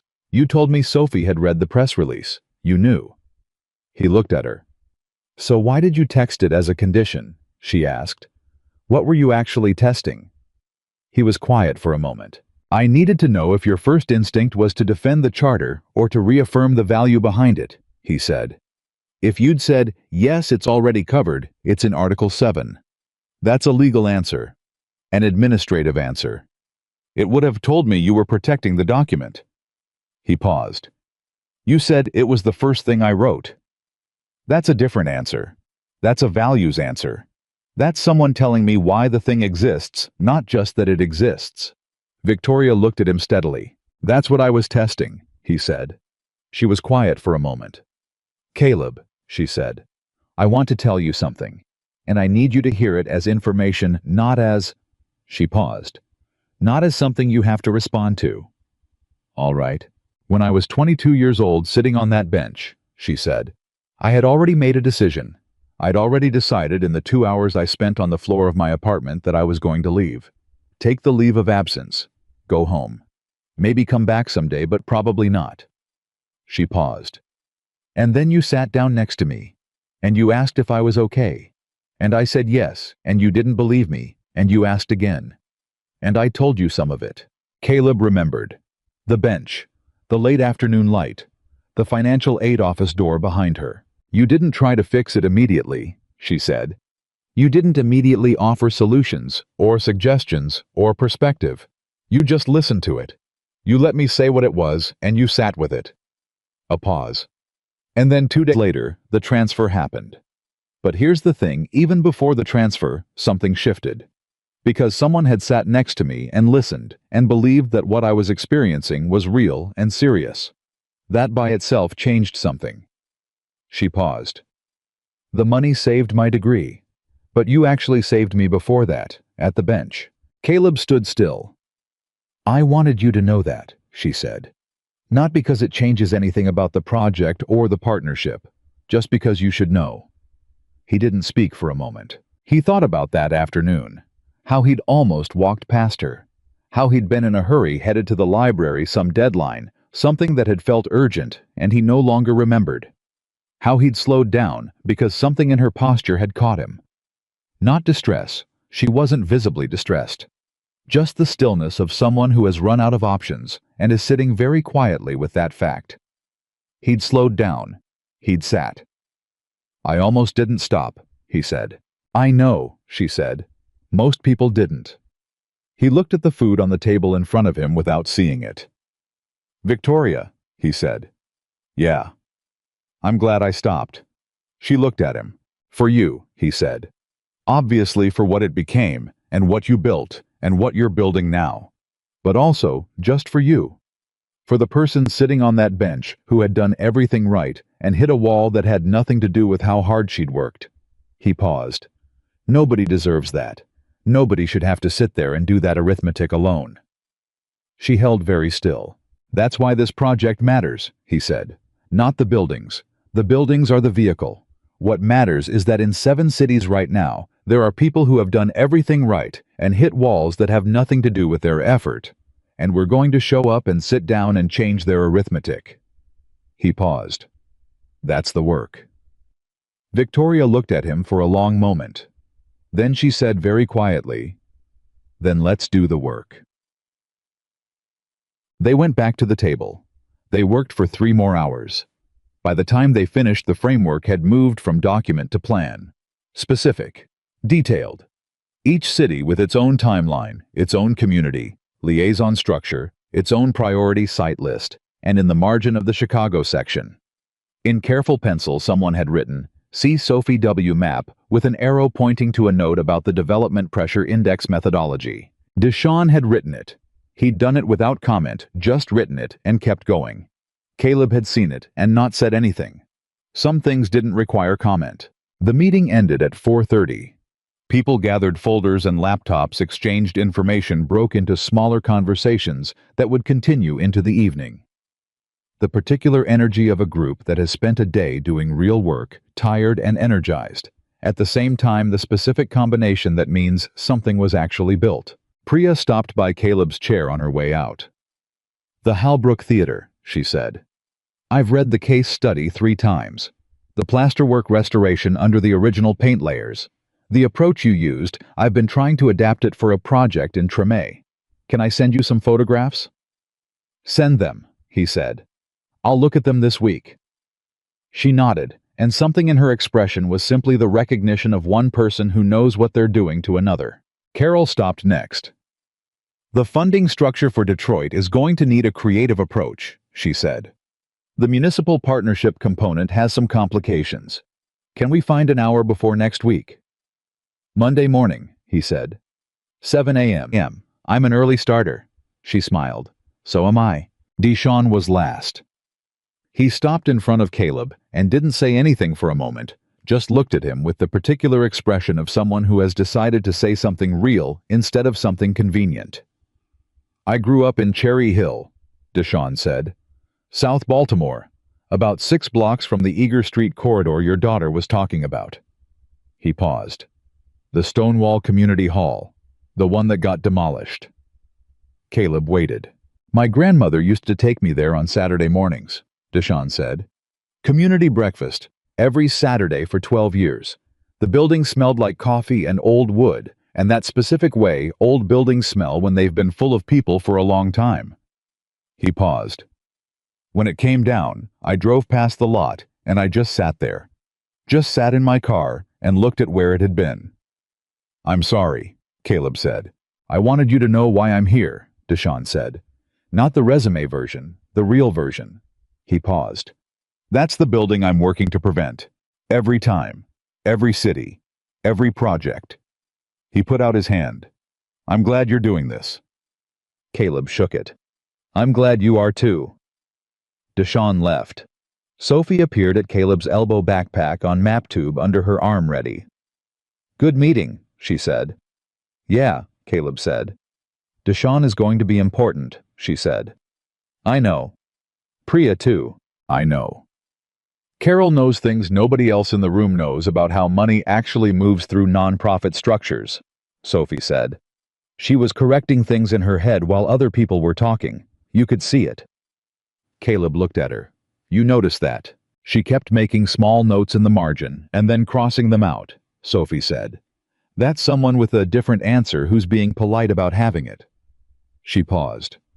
"We should ask her about the margins. The crossed-out things are probably the real concerns." He looked at his daughter for a long moment. "Sophie," he said, "when you're older, whatever you decide to do, whatever direction you go." He paused. "The world is going to be lucky." She looked at him with that still serious expression. "I'm going to be an architect," she said. "I've decided." "When did you decide?" "When I was 4, she said. "And I've been confirming it every year since." She paused. Today was more confirming. He put his hand on her shoulder briefly. Come on, let's go home. Victoria walked them out. In the elevator, Sophie asked Victoria about the building conversion, the preserved ceiling structure, the original brick, the decisions made about what to keep and what to change. Victoria told her in real detail without simplifying for her age. About the original plans and the debate over how much industrial history to preserve, and the moment she'd decided that the memory of what the building had been was as important as the utility of what it was becoming. Sophie listened with complete attention. In the lobby, Victoria shook Caleb's hand. Then she looked at Sophie. "The map," she said. "I meant what I said in the meeting. We want to use it, but I want to make sure you understand your name goes on it. Your methodology, your work, that's yours." Sophie looked at her steadily. "I know," she said. "I wasn't worried about that." Victoria smiled. "No, I didn't think you were." She paused. "Sophie, can I ask you something?" "Yes. Why did you spend 14 months building a map of at-risk historic sites across 7 cities? Sophie considered the question with the seriousness it deserved. "Because my dad spends his life saving buildings that would otherwise be lost," she said. "And I wanted to understand the full scale of what was being lost, so I could understand the full scale of what he was fighting." She paused. "And because somebody should know, even if it's just me, somebody should know which buildings are still there and which ones are running out of time." Victoria was very still. "Somebody should know," she repeated quietly. "Yes," Sophie said. They stood in the lobby for a moment, the preserved brick, the industrial ceiling, the light coming through the tall windows in the particular way of a late October afternoon. The building around them was doing what good buildings do, holding the memory of what it had been while making room for what it was becoming. Victoria looked at Caleb. "Thursday in 3 weeks," she said. "First site visit, Chicago. The Garfield Park corridor. There's a 1903 civic building that's been on the demolition list for 2 years. I want your eyes on it." "I'll be there," he said. She nodded. Once. The nod of someone who has said what needed saying and trusts that the rest will follow. She went back to the elevator. Caleb and Sophie walked out through the lobby doors into the October afternoon, and the cold came at them directly and completely, the way Chicago cold does, without negotiation, without apology, just the fact of it. Sophie pulled her jacket tighter and looked up at the facade of the building behind them. The preserved brick, the original cornices, the history of the thing intact. "Good building," she said. "Yeah," Caleb said. They walked to the truck. He called Marcus on the drive back. "How was it?" Marcus said. "Real," Caleb said. "Real good or real complicated?" "Both," Caleb said. "The right kind of both." A pause. "Team looks solid." "Solid," Caleb said. "Deshaun knows Baltimore from the inside. Priya knows New Orleans from the reconstruction. Carol understands nonprofit funding in ways that are going to matter when the municipalities get difficult, and they will."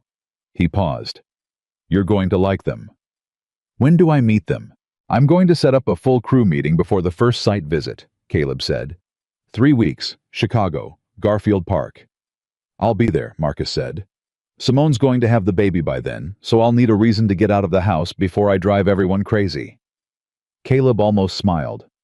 "How is she?" "Perfect," Marcus said. The word came out with the particular weight of a man who means it entirely. "She's perfect and she's ready, and she keeps reorganizing the nursery, and I've stopped pointing out that she already reorganized it perfectly the first 2 times.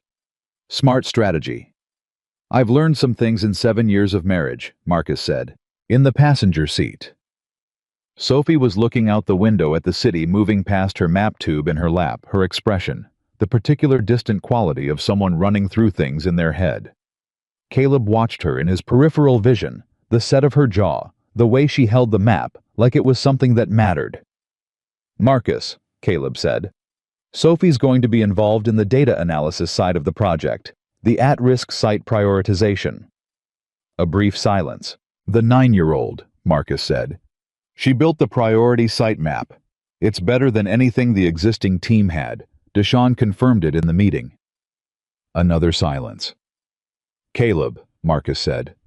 "That kid is going to run the world." "I know," Caleb said. "You aware of that?" "Like fully aware." "Every day," Caleb said. Sophie looked over at him with the expression of someone who knows they're being talked about and is choosing not to acknowledge it. "Get some rest," Caleb told Marcus. 3 weeks. 3 weeks, Marcus said. He hung up. They drove. The city gave way to the highway, and the highway opened up, and the afternoon light came in low and golden from the west. The way October light does not warm exactly, but luminous, the kind of light that makes ordinary things look significant. "Dad," Sophie said. "Yeah." What she said, in the meeting, about the buildings being the vehicle. She paused. "That was your phrase, wasn't it, from somewhere?" He thought about it. "I've said it before, on job sites." "Marcus uses it too," she said. "I've heard him say it. He says the building is the vehicle, the community is the destination." She paused. "Did you teach him that?" "I don't know," Caleb said. "That's the thing about ideas. After a while you can't always tell where they started." Sophie was quiet for a moment. "I want to add something to it," she said. He waited. "The community is the destination," she said. "But the memory is the fuel." She paused. "If you lose the memory, if you take down the buildings without understanding what they held, you run out of fuel. You can build new things, but they don't go anywhere because there's nothing powering them forward." She looked at him. "That's why the restoration matters. Not just the structure, the memory inside it." He drove. He thought about his father saying they took the memory out of it. He thought about a woman named Ruth, who'd written him 3 pages about what it meant to walk her granddaughter through a library where her own mother had borrowed books. He thought about the walls that remember things. He thought about a 22-year-old girl on a bench who had decided to leave, and then because someone sat down and changed the arithmetic, didn't. I thought about what that decision compounded into over 20 years. One person sitting down on a bench. $14 billion. 7 cities. 42,000 people and counting. "The memory is the fuel," he said. Sophie looked at him. "That's exactly right," he said. "Write that down." She pulled out her phone and typed it without ceremony, the way she documented things quickly, without making anything of it already, thinking about how it connected to other things. He drove the rest of the way home in the low October light. 1 year later, the Garfield Park Civic Building reopened. It was a Tuesday evening in October, exactly 1 year after the first site visit, and the neighborhood had turned out in a way that Caleb hadn't quite anticipated, even though he'd watched it build over 12 months of work. The community meetings, the decision sessions where residents sat at the same table as architects and actually made choices that stuck, the slow accumulation of ownership that happens when people are treated as partners instead of recipients. The building itself was restored to the 1903 original on the exterior, with the interior adapted for contemporary community. Used meeting rooms, a learning center, a small performance space, a kitchen designed for the community meal programs that had been operating out of a church basement 3 blocks away for 11 years and finally had a real home. The plasterwork on the main hall ceiling had taken 6 weeks. Caleb's hands had been in it for 4 of them. He stood on the sidewalk outside before the ceremony started in the early evening cold, and he looked at the building. Marcus appeared beside him. 40 years minimum, Marcus said. Structural integrity done right. 40 years before she needs major work again. 50, Caleb said. The foundation work we did. Marcus looked at him, smiled. 50. How's the baby? Loud, Marcus said. Healthy. Loud. He paused. Simone brought her to the site last week. She looked at the facade for about 30 seconds and then fell asleep. I'm choosing to interpret that as approval. Inside the building, people were gathering. Caleb could see them through the restored windows, the large original glass cleaned and resealed, framing the lit interior like a painting. Families. Elders. Young people who'd grown up in this neighborhood and stayed, and others who'd left and come back, and others who were here for the first time and were finding out what the place had been and what it was becoming. Victoria appeared beside him on the sidewalk. She looked at the building. She said nothing for a moment. "The windows," she said finally. "Original glass," Caleb said. 1903, all of it intact under 6 layers of paint and weatherproofing. "How did you know to look?" "You always look," he said. "Before you decide something's gone, you look." She was quiet. "Article 7 held," she said. "In every meeting, every decision point, the community partnership framework held." "It held because it was built right," Caleb said. "You wrote it right." She looked at him. "We implemented it right. That's different." He acknowledged that with a nod. Deshawn came out through the front door and waved them in. Behind him, through the open doorway, Caleb could hear it, the sound of a full room, people talking and moving, the particular acoustic of a building that is doing exactly what it was meant to do. "Dad." He turned. Sophie had come out from inside. She was in her good coat, the navy one, and she had a notebook in her hand because she always had a notebook when she was working, and she'd been working all evening, talking to residents, documenting responses, asking the questions she'd designed for the community, impact assessment she'd been building alongside the project for the last 12 months. She stood in front of the building and looked up at it, just as she'd stood on the sidewalk outside the Palmer Street Theater 3 years ago before it was finished, and described exactly what it was going to look like when it was. "Someone I talked to tonight," she said. "A woman named Mrs. Patterson. She's 74. She used to come to this building as a girl. Her mother brought her here for a community supper the first winter they moved to the neighborhood. She said she was 7 years old, and it was the first place in the city that felt like it was theirs." She paused. "She walked in tonight, and she stopped in the doorway, and she didn't move for a while, and then she said..." Sophie checked her notebook. "It's exactly the same. The ceiling is exactly the same." Caleb looked at the ceiling visible through the window. He'd spent 4 weeks on that ceiling. She said. Sophie continued reading carefully. "I thought I'd lost it. I thought it was just gone. But someone kept it." Sophie looked up from the notebook. "And then she asked who did the restoration, and I told her your name." He stood on the sidewalk in the October evening, in front of a building that had been condemned and was now full of people, and he felt something that he hadn't felt in a long time, or had felt in small doses quietly on job sites when the work was finished and right. He felt it at scale now, the particular feeling of a thing being returned to the people it belonged to. "Dad," Sophie said. She was looking at him with the clear-eyed directness she'd always had. "She wants to meet you." He looked at the building. He looked at his daughter. He thought about the arithmetic of a life, the math of small decisions that compound over decades into things you couldn't have predicted from where you started. A bank line, a bench, a worn jacket, and a 4-hour drive, and a room full of people who had already decided what a man was worth. He thought about what it meant to build things that last, not just buildings, the other things. The things you build inside people when you treat them like they matter. The things you build inside a child when you model what it looks like to do the right thing when nobody's watching. The things you build inside a community when you show up not to impose something new, but to recover what was always theirs. He thought about Mrs. Patterson at 7 years old, in a building that felt like theirs for the first time. He thought about her at 74, standing in the doorway, looking at a ceiling that was the same. He thought about someone kept it. He looked at Sophie. "Let's go meet her," he said. Sophie fell into step beside him. They walked up the steps and through the door into the sound and warmth of a full building. A building that remembered what it was and was ready for what it was.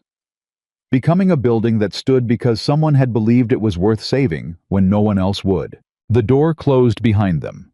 And the work, the real work, the kind that doesn't end when the project does, the kind that keeps compounding forward through the people it touches, and the memories it keeps, and the futures it quietly makes possible, continued. As it always had. As it always would. Because that is what happens when one person decides that doing the right thing doesn't require it to be simple. It just requires you to decide.